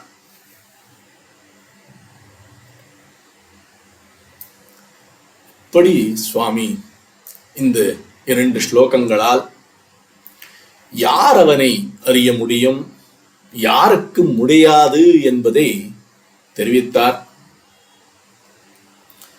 ஏற்பட்ட இந்த எம்பெருமான் சீலரூப சரித்திரங்கள் என்ன, சத்துவமயமான விபூதிகளையும் சத்துவமயமான திருமேனியையும் இவற்றை காட்டிக் கொடுக்கக்கூடிய சாத்விக சாஸ்திரம் என்ன, தார்ஷனிகர்கள் காட்டின சாத்விக மதங்கள் என்ன, தேச வஸ்து கால பரிச்சேதமற்ற இவன்தான் ஈசன் என்று பரன் என்று அற்புதமாக இந்த 2 ஸ்லோகங்களால் தெரிவித்தார் சுவாமி. இவன்தான் ஈசன் என்பதை அடுத்து திருடீகரிக்கிறார். அவனே ஷரீரி, சகல ஜகத்தும் அவனுக்கு விபூதி ஷரீரம் என்று இப்போ அடுத்து 17வது ஸ்லோகத்தால் தெரிவிக்க போகிறார். அந்த ஸ்லோகத்தை அனுபவிப்போம். இப்போது எதண்டம் அண்டாந்தர கோச்சரம் சயத் தசோத்தராணி ஆவரணானி யானிச்ச குணாஹ பிரதானம் புருஷ பரம் பதம் பராத்பரம் பிரம்மச்சதே விபூதய என்று தெரிவிக்கிறார். இந்த 17வது ஸ்லோகத்தால் சுவாமி ஆள வந்தார்.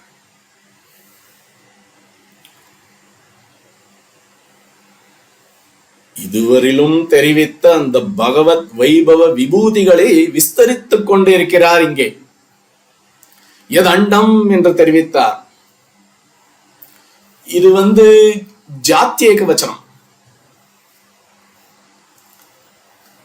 அண்டம் என்பது 14 லோகங்கள் கொண்டது.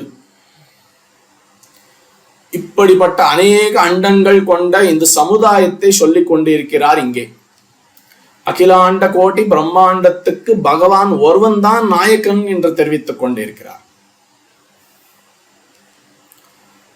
அண்டானாம் து சஹஸ்ரானாம் சஹஸ்ராண்யுதானிச்ச ஈதிருஷானாம் ததா தத்ர கோட்டி கோட்டி யுதானிச்ச என்று. இது ஒரு புராண வச்சனம்.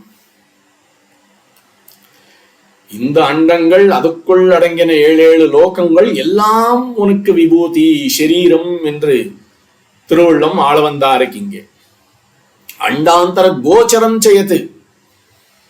இந்த அண்டாந்தரங்களில் ஒரு அண்டத்துக்கு ஒரு அண்டாதிபதி, அதுக்குள் பிரஜைகள், அதற்கு அனுகுணமான போக வஸ்துக்கள், போகஸ்தானங்கள், ஜந்துக்கள், ஸ்தாவர ஜங்கமாதிகள், இவை எல்லாம் உள்பட்டு இவை எல்லாம் உன்னுடைய விபூதி என்று தெரிவித்து எம்பெருமானின் விபூதி என்று தெரிவித்துக் கொண்டிருக்கிறார். இங்கே தசோத்தராணி ஆவரணானி யானிச்ச, ஒரு அண்டத்துக்கும் ஒரு கவச்சம் உண்டு, ஆவரணம் உண்டு, சப்தாவரணம் என்று சொல்லுவார்கள். பிருத்வி ஆபஹ தேஜுஸ் வாயு ஆகாஷ அங்காரஹ மகான் என்று. அனந்தஸ்ய ந தஸ்யாந்தஹ சங்கியானம் சாபி வித்யதே தத் அனந்தம் அசங்கியாத பிரமாணம் சேத்தி வையதஹ என்று எவ்வளவு அண்டங்கள், எவ்வளவு ஆவரணங்கள் அனந்தமா இருக்கிறது என்கிறது இந்த புராண வச்சனம். பொழுது அண்டம் அண்டாந்தர கோச்சரம் செய்து தசோத்தராணி ஆவரணானியானிச்ச என்று இது முதல் பாதம் விவரித்தார் சுவாமி. அடுத்த பாதத்தால் குணாக பிரதானம். இங்கே குணம் என்றால் அந்த சத்வரஜஸ் தமஸ், இது அந்த பிரகிருதியின் குணங்கள். பிரதானம் என்பது மூல பிரகிருதியின் ஒரு அவ்யக்த ரூபம், அந்த பெரும் பாழ். இதன் விகாரங்கள் தான் நாம் பார்க்கக்கூடிய ஜடவஸ்துக்கள். இந்த ஜடவஸ்துக்கள் விகாரம் கொண்டது. விகாரமற்றதான பிரகிருதி திரவியம் தான் பிரதானம் என்பர்கள். இப்படி இந்த 3 குணம் சத்வரஜஸ் தமஸ் என்ன, பிரதானம் என்ன, எல்லாம் உன்னுடைய விபூதி என்கிறார். அதோட புருஷ பரம்பதம். இங்க புருஷா என்பதால் அந்த பத்தாத்ம சமஷ்டி இங்க தெரிவித்துக் கொண்டிருக்கிறார். இது ஜீவாத்மவாச்சி சப்தம் இங்க பிரயோகம். பரம்பதம் என்பது ஒரு தேசம், ஒரு ஸ்தானம். இந்த தேசமும் இவனுடைய விபூதி. பத்தியதே ஆகையால் பதம். அதுதான் ஸ்ரீ வைகுண்டம். இந்த ஸ்தானத்தை காட்டிலும் மேல்பட்டதான இன்னொரு லோகம் இல்லை, ஆகையால் பரம். வர்ணாசிரம தர்ம அனுச்சித கர்ம அனுஷ்டானத்தோட யாவத் ஆயுஷம் பகவானை உபாசனம் பண்ணால் அப்பேற்பட்டவனுக்கு அவன் கிருபையால், எம்பெருமானின் கிருபையால் அவன் அந்த ஜீவன் அங்கே செல்கிறான். அங்கே சென்றவனுக்கு புனராவர்த்தி இல்லை என்கிறது ஸ்ருதி. சகல்வேவம் வர்த்தையன் யாவதாயுஷம் பிரம்மலோகம் அபிசம்பத்யதே நச்ச புனராவர்த்ததே நச்ச புனராவர்த்ததே என்கிறது உபனிஷத். இப்பேற்பட்ட பரம்பதம் அது ஒரு ஸ்தானம், அது ஒரு லோகம். அந்த லோகமாவது ஹிரண்மயி பரேலோகே விரஜம் பிரம்ம நிஷ்கலம். அந்த லோகத்தில் கிளேசம் கிடையாது. அந்த லோகம் பாதஸ்ய விஸ்வாபூதானி திரிபாதஸ்யாமிருதம் திவி. இந்த சிருஷ்டி லோகம் இது லீலா விபூதி.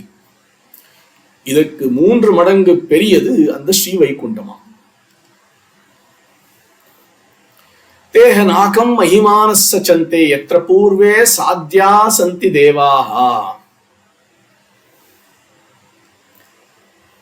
பாபமுக்தர்கள் அங்கே சொல்லுவார்கள். இங்கே சாத்திய சப்தத்தால் நித்திய சூரிகளை சொல்லிக் கொண்டே இருக்கிறது. இந்த பரம்பதம் நித்திய சூரிகள் வசிக்கிற இடம் என்கிறது இந்த ஸ்ருதி. ஏற்பட்ட பரமபதம் பரம்பதம் கூட உன்னுடைய விபூதி என்கிறார் சுவாமி.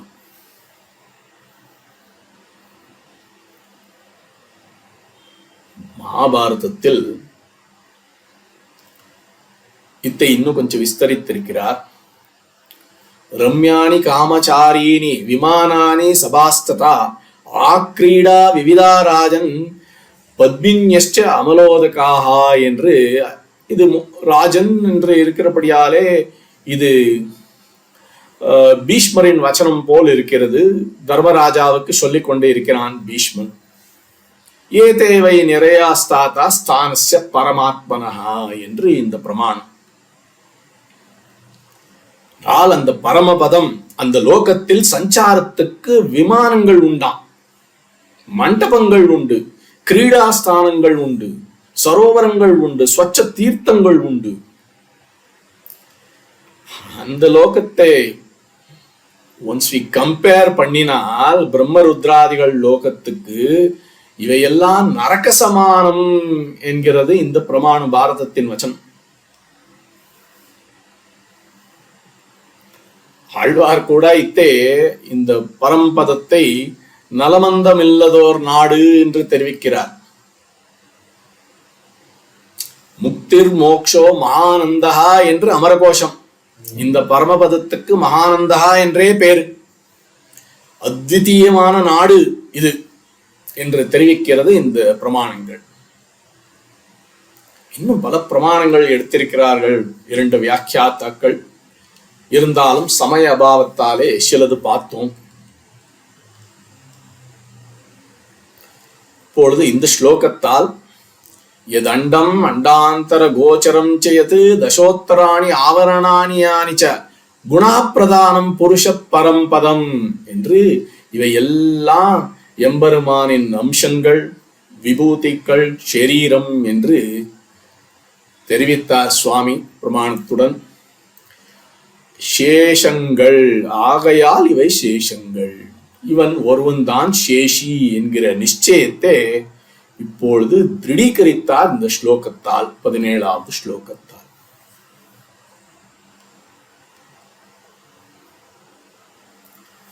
சரி, இவன்தான் சேஷி, இவன்தான் சர்வசரீரி, இவன்தான் ஈசன், இப்படியெல்லாம் இவனின் குணவிக்கிரக விபூதி வைபவங்கள் இருக்கும் போது இவையெல்லாம் அறிந்த நமக்கு ஒரு சமயம் பயம் ஏற்படலாம். இவ்வளவு வைபவம் கொண்டவன் இவன், இவன் மகா பெரியவன், ஆகையால் இவனை கிட்ட முடியாது என்று ஒரு சந்தேகம் மனிதனுக்கு வருவது சகஜம். நம் போல் சம்சாரிகளுக்கு அவசியமாக வரவேண்டியது. இத்தை அறிந்த சுவாமி ஆள வந்தார். பரம கிருபையுடன் இதற்காகவே உடனே அடுத்த ஸ்லோகத்தால் பயசங்கே பண்ண வேண்டாம், அடுத்த ஸ்லோகத்தால் பயம் நீக்க சுவாமி தெரிவித்தார். பயம் வேண்டாம், இவன் ஈசன்தான், இவன் சர்வசரீரி, இவன்தான் நியந்தா, இவன்தான் ஜகத்காரணன், மகா பெரியவன், இருந்தாலும் இவன் அத்தியந்த சுலபன் என்று அவனின் அந்த சௌலபிய குணத்தை அடுத்து விஸ்தரிக்கிறார் 18வது ஸ்லோகத்தால். வசீவதான்யோ குணவான் ருஜிர் சுச்சிர் மிருதுர் தயாளுர் மதுரஸ்திர சமஹ கிருதி கிருதஜத்வமசி ஸ்வபாவதஹ சமஸ்த கல்யாண மிருதோ ததிஹி என்று தெரிவித்தார் இந்த 18வது ஸ்லோகத்தால். அன்வயம் பார்ப்போம்.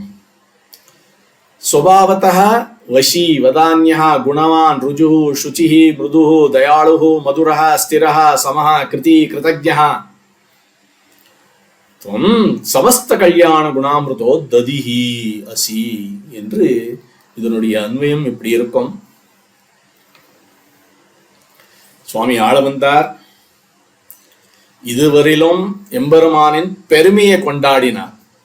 இப்பொழுது அவனின் எளிமையை சொல்லப் போகிறார். சுவாபாவிகமாக எல்லோருக்கும் பிரபுவாய், ஆஸ்ரிதர்களுக்கு பரதந்திரனாய், உதாரனாய், சௌஷீல்யனாய், கபடம் அற்றவனாய், பரிசுத்தனாய், சுகுமாரனாய், தயாசாலியாய், சரள சுபாவம் கொண்டவனாய், மாதுரிய குண உள்ளவனாய், யாராலும் ஜெயிக்க முடியாத நிச்சலனாய், ஸ்திர குணம் உள்ளவனாய், பக்ஷபாதம் இல்லாமல், அவனை ஆசிரியத்தவர்களுக்கு கைவிடாமல், இவன்தான் சமஸ்த கல்யாணத்துக்கு சமுத்திரமாய் இருப்பிடமாய் இருக்கிறான் என்று அந்த திருவள்ளத்தை தெரிவித்துக் கொண்டிருக்கிறார் சுவாமி இந்த ஸ்லோகத்தால், 18வது ஸ்லோகத்தால். அந்த குணானுசந்தானம் சிலது பண்ணுவோம். ஒரு சமய அபாவத்தாலே சில பிரமாணங்களை வைத்து பண்ணுவோம். வசி, இவன் தான் சர்வஸ்ய வசி, சர்வஸ்ய ஈசானஹா என்கிறது ஸ்ருதி. சர்வ பிரபு இவன், இப்படிப்பட்ட பெரியவன் ஆனாலும் இவன் அத்தியந்த சுலபன். கண்ணனே தெரிவித்திருக்கிறான், ஏ பஜந்தி தோ மாம் பக்தியா மைதே தேஷு சாப்பியம் என்று.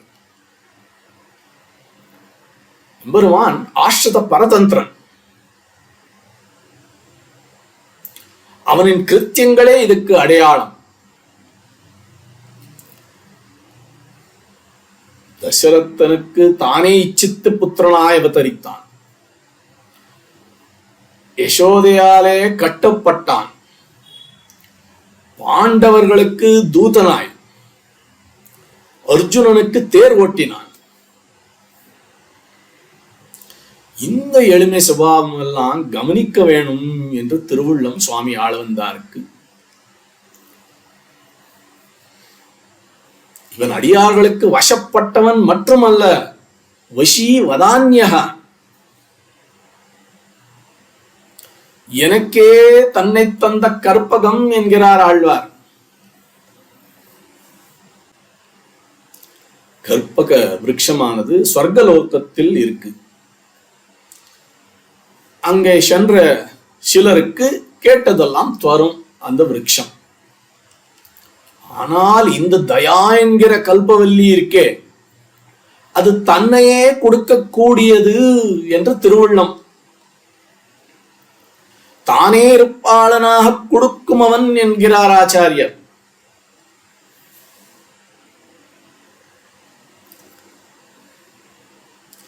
ஹரிச்சந்திரன் விஸ்வாமித்திரனுக்கு அவனே தாசனாய் வந்தான். அந்த திருச்சியில் தாயுமானவர் என்றால் சம்ஸ்கிருதத்தில் மாத்ருபூதலிங்கம் என்று சொல்லுவார்கள். அந்த சரித்திரத்திலும் இது காணலாம். திருக்கோட்டியூர் பாசுரத்தில் பெரியாழ்வார் நாமகாரியம் என்கிற திருமொழியில் பெரியாழ்வார் சொல்லுகிறார்,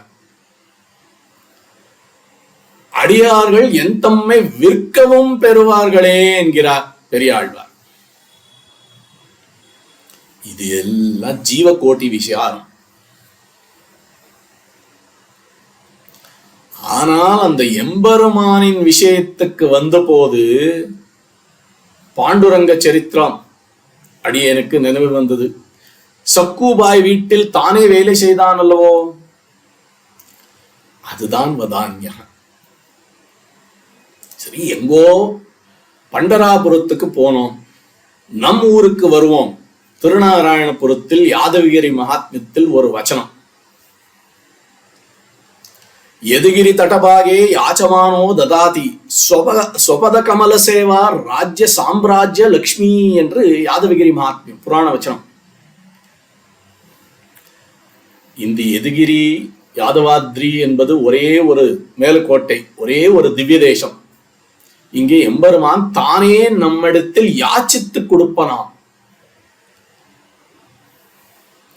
இவன் என்னத்தை தருவான் என்றால் ஸ்வபத கமல சேவா, அந்த சாம்ராஜ்யத்தை இந்த அவனின் திருவடியில் சேவை தருகிறான் இவன் என்கிறது இந்த புராண வச்சனம். இதுதான் அவனுடைய ஔதாரியம். இங்க ஒரு ரசம் பெரியோர்கள் சொல்லுவார்கள், நம் பூர்வர்கள் அனுபவித்தார்கள். ஒரு சமயம் எம்பெருமானுக்கே ஒரு சந்தேகம் வந்து விட்டதாம். அமிர்தத்தை பானம் பண்ணுவார்கள், அது போக்கியமா இருக்கும். ஆனால் இந்த தன்னுடைய பாதார விந்தத்தை ஆசிரிப்பது என்று அவனுக்கே சந்தேகம் எழ, அவனின் திருவடியின் போக்கியத்தையே தான் அறிய வேணும் என்று அதற்காகவே அவன் விகாய பீயூஷ ரசம் முனீஸ்வராக மமாங்கிரி ராஜீவ ரசம் பிபந்தி கிம் என்று அழகான ஒரு ஸ்லோகம் விசாரித்திருக்கிறார்.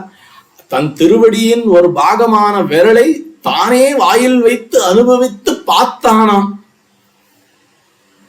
இப்படி அனுபவித்திருக்கிறார்கள் நம் பூர்வர்கள். இது கிருஷ்ண கர்ணாமிர்தத்தில் இப்பேற்பட்ட ஒரு அனுபவம். இப்படி ஒருவனுக்கு பிரியமானதை கொடுப்பதுதான் வதான்யத்துவம். உதாரா சர்வைவைத்தே ஞானி து ஆத்மைவ மேமதம் என்பதில் தன் பக்தர் தான் தன் அந்தராத்மா என்கிறான். தத் சிருஷ்ட்வா ததனு பிரவிஷ்ய, அங்கு அந்தராத்மத்துவம் பிரசித்தமாக சொல்லப்படுகிறது. மகா உதாரணம் இவன். வியாக்கியாதா எடுத்திருக்கிறார்கள் ஒரு நாரத வச்சனம். புண்டரீக மகரிஷிக்கு நாரதர் சொன்னதே வேதாந்தாச்சாரியர் எடுத்திருக்கிறார்.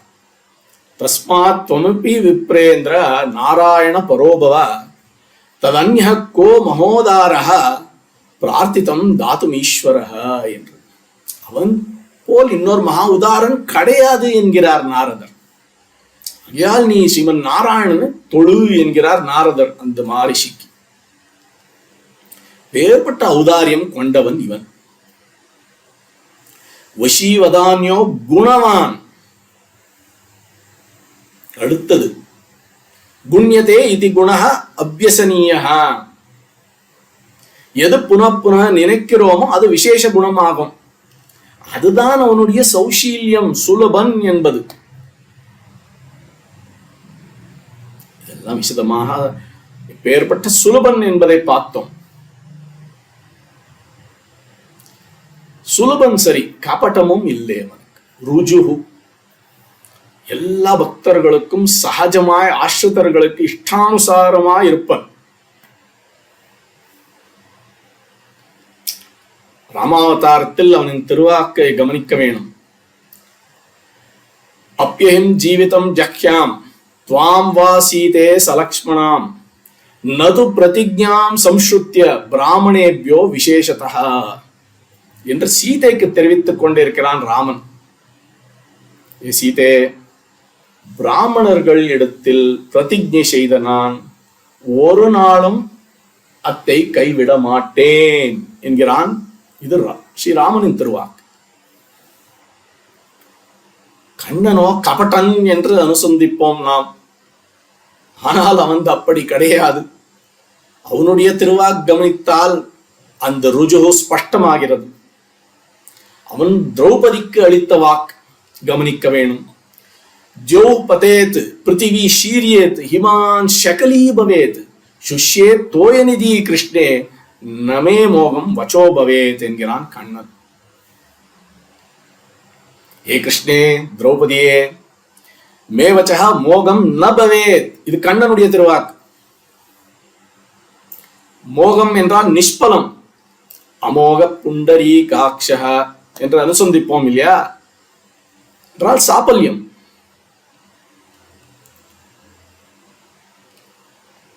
ராமோ திர்நாபிபாஷத்தே என்று ராமன் சொன்னது போல் கண்ணன் சொல்லுகிறான், மே வச்சா மோகம் ந பவேத். ஒரு சமயம் ஆகாசமே கீழே விழுந்து விடலாம்.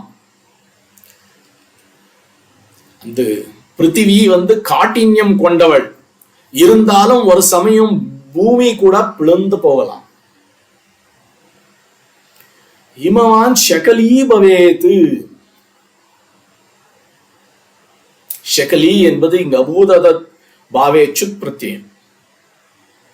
கோஷ்பதீகிருதம் மசகீகிருத ராட்சசம்.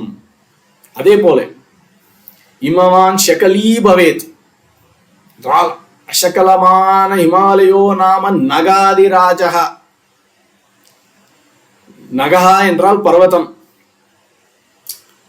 குமார சம்பவம். பூர்வாபரோ தோயநிதி அவகாக்கிய ஸ்திதா பிருத்திவ்யா இவ மானதண்டா என்கிறான் கவி குமார சம்பவத்தில். ரொம்ப தூரம் இருக்கக்கூடியதே நம் விஞ்ஞானம் என்ன சொல்லுகிறது, அந்த டிஸ்டன்ஸை மெஷர் பண்ண light years, 1000 light years, 100 light years இப்படி மெஷர் பண்ணுவோம் இல்லையா. அதே போல இந்த பூமியை மெஷர் பண்ணுவதற்கு மானதண்டம் எது என்றால், யார்ட்ஸ்டிக் என்னது என்றால் 100 இமாலயாஸ், 1000 இமாலயாஸ் இப்படிதான் கணக்கு சொல்ல வேணுமா. அப்பேற்பட்ட ஹிமாலயம் குமார சம்பவத்தில் இப்படி சொல்லியிருக்கிறான். அப்பேற்பட்ட ஹிமவான் ஷகலீ பவேத். ஒரு சமயம் ஹிமவத் பர்வதம் கூட துகள் துகளாக ஆகலாம். சுஷ்யே தோயநிதி, சமுத்திரங்கள் கூட உணர்ந்து போகலாம். ஆனால் திரௌபதியே, என்னுடைய வாக்கு என்றைக்கும் பொய் ஆகாது என்கிறான் கண்ணன். இதுதான் ருஜுஹு. அடுத்து குணானுசந்தானம் சுச்சிஹி. அதுதான் அபஹத பாப்மத்துவம். பாபம் இல்லாதவன் இவன். ஜரா மிருத்யு பசி தாகம் துக்கம் இவனுக்கு ஏதும் கிடையாது. பிரம்மருத்ர இந்திராதிகளுக்கு தொடங்கி எல்லோருக்கும் அசுச்சி உண்டு. சதா சுச்சி இவன் ஒருவன் தான். பாவசுத்தி சுச்சித்வம் என்பர்கள். அந்த பாவம் இருக்கே, பத்திரம் புஷ்பம் பலம் தோயம் ஏது சமர்ப்பித்தாலும் ஒரே பாவத்தில் கொள்வன் எம்பெருமான். ஒரு ஞானி பக்தன் ஒரு சிறிதான வஸ்து சமர்ப்பித்தாலும் அதை நினைத்து பெரியதாய் ஆக்கிக் கொள்வதான அந்த சுபாவம். அதே சமயம் பக்தன் அல்லாதவன் ஒரு வசந்த ரத்னத்தையே சமர்ப்பித்தாலும் சந்தோஷப்பட மாட்டான். அந்யத் பூர்ணாத் அபாம் கும்பாத் அந்யத் பாதாவனே ஜனாத். ஒரு பக்தன் ஒரு பூர்ண கும்பமோ பாதார்க்கியமோ சமர்ப்பித்தாலும் போதும், இதனாலேயே பிரீத்தனாகிறான் இவன். எந்த ரத்னத்துக்கும் புகழுக்கும் பதவிக்கும் இவன் வசனாக மாட்டான் என்று இங்கே சுச்சித்வம். மகாபாரதத்தில் அந்த சந்தானம் பண்ணும் போது இந்த குணத்தை நாம் பார்க்கலாம். அடுத்த குணம் மிருதுகு. உதார குணம் இவனது. இப்பேற்பட்ட பாப்பிகளுக்கு கூட இவன் ஆஷ்ரத்தனாகிறான். சீதையின் ஒரு திருவாக்கு உண்டு. அவள் லங்கையில் இருக்கும் போது ராவணனை பார்த்து சொல்லுகிறாள், விதிதா சஹி தர்மஜ்ஞ சரணாகத வத்சல தேன மைத்ரி பவது தே எதி ஜீவித்தும் இச்சதி என்று சீதையின் திருவாக்கு. ஏ ராவணனே, நீ உய்ய வேணும் என்றால் அந்த காருண்ய மூர்த்தியான ஸ்ரீராமனை பத்து அவன் என்றைக்கும் கைவிட மாட்டான் என்கிறாள் சீதை. இப்படி அவன் விமுகர்களுக்கும் மிருது சுபாவம் கொண்டவன் இந்த எம்பெருமான். தயாளுகு, இதுல நமக்கு சந்தேகமே இல்லை. இந்த சிருஷ்டியே அவனின் காருண்யத்தால் தான் நடக்கிறது. அவனுக்கு ஒரு விதமான வைஷமியம் நைர்கிருண்யேன சாபேக்ஷத்வாத் என்கிறது வியாசரின் பிரம்மசூத்திரம். எல்லாற்றுக்கும் இனிதானது அந்த மதுரக, அந்த நிரதிசய ஆனந்தம் தான் மாதுரியம். இது பிரவிக்கக்கூடிய இடம்தான் நம்ம வைஷ்ணவ கஷேத்திரங்களில் 6வது எடுத்து ரசோவைசகா என்கிறது ஸ்ருதி.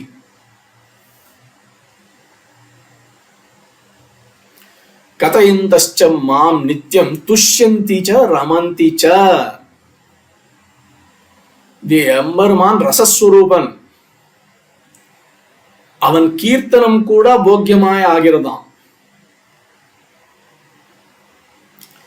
எம்பெருமானின் கீர்த்தனத்திலும் போக்கியத்துவம் உண்டு, அவனின் திருவாக்கிலும் அவனின் திவ்ய மங்கள விக்கிரகத்திலும் ஆனந்தம் உண்டு என்கிறது இந்த பிரமாணம். இந்த பிரியவாதி ச பூதானாம் சத்யவாதி ச ராகவ.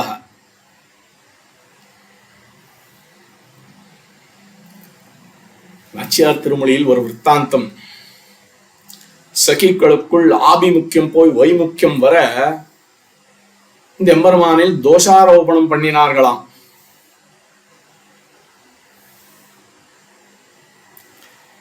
இந்த தோஷங்கள் பண்ணாலும் சொன்னாலும் கண்ணன் என் நெஞ்சினுள் கிடக்கும் கண் என்று தெரிவிக்கிறார்கள் அவர்கள்.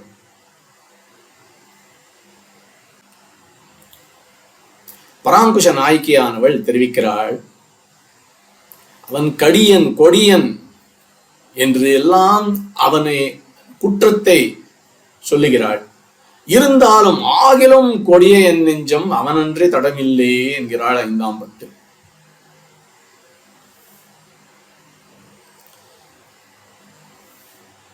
இந்த விட்டு பிரியாத அவனின் அந்த மாதுரித்தால் தான் இது அந்த விட முடியாதவனை. அது ஒன்றே போதுமே என்ற திருவுள்ளம் ஆளவந்தாருக்கு இங்கே. இது மாதுரியம்.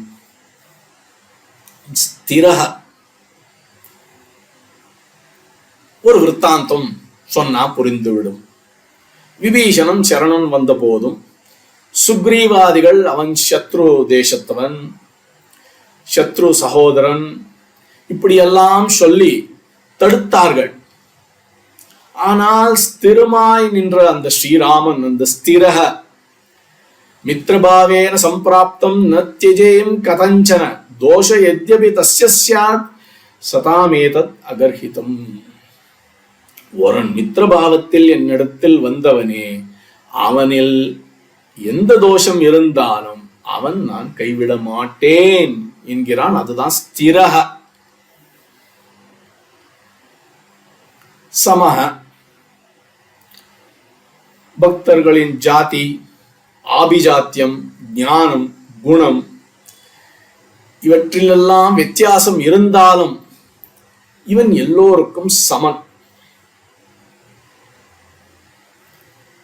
விபீஷணன், பிரஹலாதன் இவர்களெல்லாம் ராட்சசர்கள், கோபர்கள் சூத்ரர்கள், சுக்ரீவன், ஹனுமான் இத்தியாதிகள் கபி, குஹன் நிஷாதன் வேடுவன், ஷபரி வியாதள் வேடுவச்சி. ஆனால் எல்லோரையும் சமனாய் ஆதரித்தான் எம்பெருமான். சமோகம் சர்வபூதேஷு நமே துவேஷோ ந ச பிரியஹ என்று இது கீதையின் திருவாக்கு. இது சமஹ. அடுத்தது கிருதி என்றால் கிருதம் அனேன இது கிருதின்னு. நமே பார்த்தாஸ்தி கர்த்தவ்யம் த்ரிஷு லோகேஷு கிஞ்சன நானவாப்தம் அவாப்தவ்யம் வர்த்த ஏவச்ச கர்மணி என்று அவன் தெரிவிக்கிறான். கர்த்தும் யோக்கியம் கர்த்தவ்யம் தவ்ய பிரத்யம். இவனுக்கு சுவார்த்தத்துக்காக கர்த்தவியம் ஏதும் கிடையாது. இவன் பரிபூர்ணன். இல்லாத போதிலும்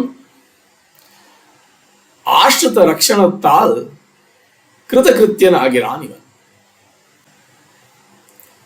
ததாமி புத்தி யோகந்தம் யோகக்ஷேமம் வகாமியகம் இந்த இத்தியாதி வச்சனங்களால் இது ஸ்பஷ்டமாக இவனுடைய குணம் தெரிகிறது. கிருதஜ்ஞ,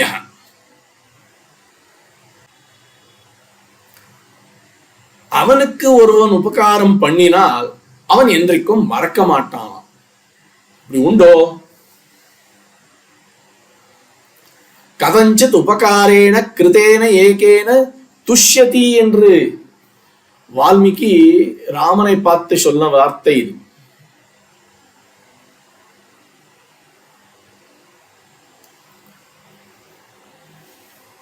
இன்னொரு வாக்குண்டு. கோவிந்தேதி யதா கிரந்தத் கிருஷ்ணாமாம் தூரவாசினம் ரிணம் பிரவர்த்தமிவ மே ஹிருதயான் ஆபசர்பதி. எங்கோ தூரத்தில் துவார்க்கையில் இருந்த கண்ணன் திரௌபதி இங்கே கோவிந்தா என்று அழைக்க அவன் கடன் பட்டவன் போல் ஆகிவிட்டதான் அவனுக்கு. அதற்காக பிரத்யுபகாரமாய் அவன் படவை சுரந்தான் என்கிறது இந்த பிரமாணம். அதோடு நிற்காமல் இந்த கடன் பட்டவன் அதோடு நிற்காமல் பிரத்யுபகாரமாய் தூதனாய் சென்றான், சாரத்தியாய் நின்றான் என்று இது இதிகாசம். சிரசா யாச்சயஸ்தஸ்ய வச்சனம் ந கிருதம் மயா என்கிறான் ராமன். சிரசா யாச்சயஸ்தஸ்ய வச்சனம் ந கிருதம் மயா என்று ராமனின் திருவாக்கு. விபீஷணனுக்கு சொல்லிக் கொண்டே இருக்கிறான். இங்கே ராவணவதம் முடிந்த பிற்பாடு விபீஷணனுக்கு ராஜ்ய பட்டாபிஷேகம் நடந்தது. ராமன் நகரத்வாரத்தில் நின்று கொண்டு இருக்கிறான் ஸ்ரீராமன். அப்பொழுது விபீஷணன் அங்க வந்து பிரார்த்திக்கிறான், தன்னுடைய நகரத்துக்குள் வந்து அவனை அனுகிரகிக்க வேணும் என்று. அப்பொழுது இது ராமன் சொன்ன வார்த்தை, சிரசா யாச்சயஸ்தஸ்ய வச்சனம் ந கிருதம் மயா என்று. என்ன சொல்லுகிறான் என்றால், ராமன் சொல்லுகிறான், என்னிடத்தில் சித்திரகூடத்தில் பரதன் வந்து கை கூப்பி தண்டம் சமர்ப்பித்து ராஜ்யத்துக்கு திரும்பி வா என்று கேட்டுக்கொண்டான். கொண்டாலும் அவன் தலை வணங்கினாலும் என்னிடத்தில் அது செய்ய முடியாமல் இருக்க நான் அவனுக்கு கடன்பட்டு இருக்கிறேன் என்கிறான். இருந்தாலும் வனவாசம் என்கிற நிமித்தத்தால் அவனின் ஆசையை நிறைவேற்காமல் இருக்க அன்று தொடங்கி இன்று வரையிலும் கடன்பட்டவன் நான் என்கிறான். ஆகையால் முதல் வனவாசத்தை முடித்து பரதனின் ஆசையை பூரைத்து பிற்பாடு லங்கேக்கு வருவேன் என்கிறான். இப்படி தெரிவித்துக் கொண்டிருக்கிறான் விபீஷணனுக்கு ராமன். இது கிருதஜ்ஞ.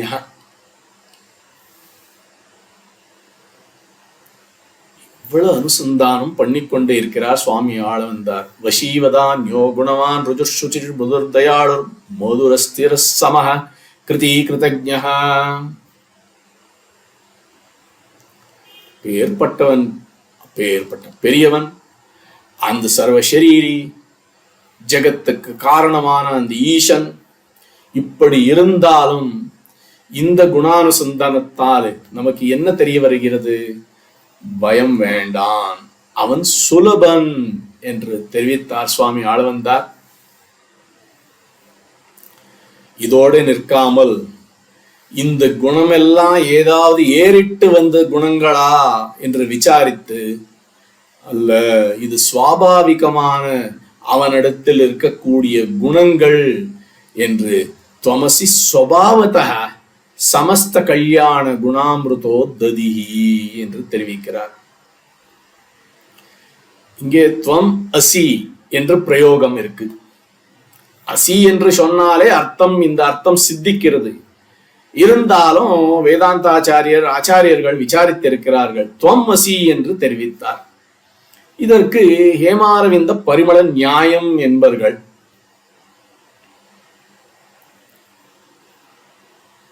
இதுவோ ஸ்வர்ணத்தின் பூ,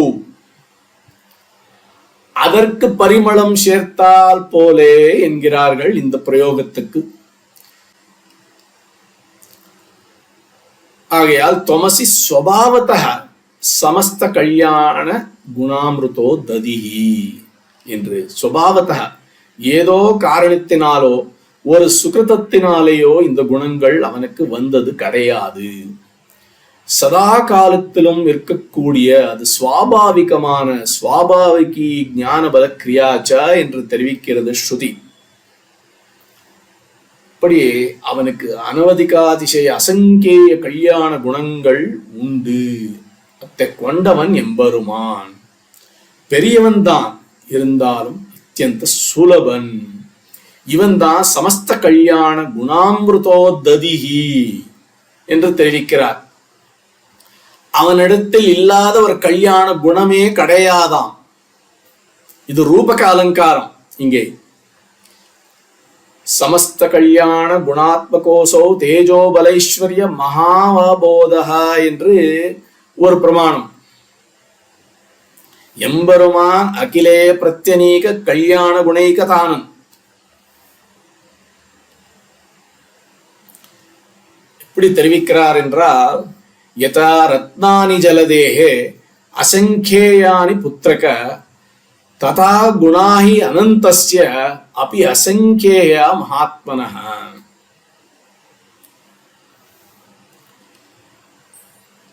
இங்கே புத்திரகா என்று ஒரு பிரயோகம், அல்பார்த்தே கண் பிரயோகம். இது எப்படி என்றால், மாலா என்றால் பெரிய மாலை, மாலிகா என்றால் சிறிய மாலை, புத்ரா என்றால் பிள்ளை, புத்திரகா என்றால் சிறிய பிள்ளை, சிறு பிள்ளை என்று பொருள். என்ன தெரிவித்துக் கொண்டிருக்கிறார் என்றால், இந்த பிரமாணத்தால் இளைய சிறு பிள்ளையே, அந்த சமுத்திரத்துக்கு ரத்னாகரஹா என்றே பேர். ஒரு சமுத்திரத்தில் ரத்தம் எவ்வளவு இருக்கு என்று யாராலேயாவது எண்ண முடியுமோ? முடியாது. அதே போல அனந்தமான பகவானின் குணங்களே இவ்வளவு, இவனின் குணங்கள் இதுதான் என்று சொல்லி முடிக்க முடியாது என்பதுதான் இங்க திருவள்ளம் சுவாமி ஆளவந்தாருக்கு. எம்பெருமானின் குணகீர்த்தனத்தையும் யாராலையும் என்றைக்கும் பூர்ணமாக செய்ய முடியாது, சொல்ல முடியாது. இவன்தான் எல்லா கல்யாண குணத்துக்கு அமுத கடல் என்று இந்த ஸ்லோகத்தில் தெரிவித்தார் சுவாமி ஆளவந்தார். இந்த குணானுசந்தானம் புனக பண்ணுவோம்.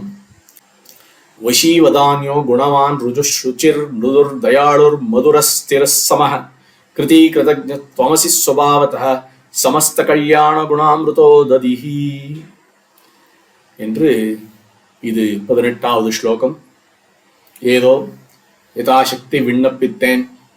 அடுத்த ஸ்லோகங்களே வித்வான்கள் சாதிக்கப் போகிறார்கள்.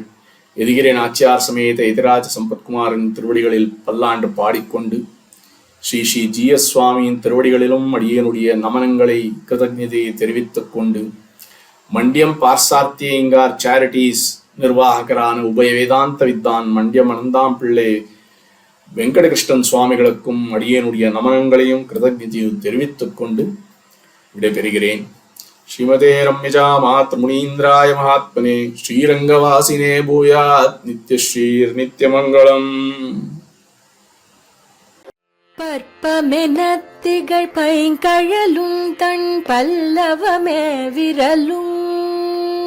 பற்பமென திகழ் பைங்கழலும் தன் பல்லவமே விரலும்.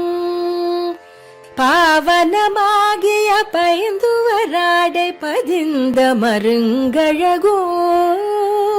பாவனமாகிய பைந்துவராடை பதிந்த மருங்கழகோ. முப்புரி நூலோடு முன்கையில் ஏந்திய முக்கோல் தன்னழகும். எப்பொழுதும் யதிராசன் வடிவழகு என் இதயத்துள்ளதால் இல்லை எனக்கெதிர், இல்லை எனக்கெதிர், இல்லை எனக்கெதிரே. இல்லை எனக்கெதிர், இல்லை எனக்கெதிர், இல்லை எனக்கெதிரே. இல்லை எனக்கெதிரே, இல்லை எனக்கெதிரே, இல்லை எனக்கெதிரே.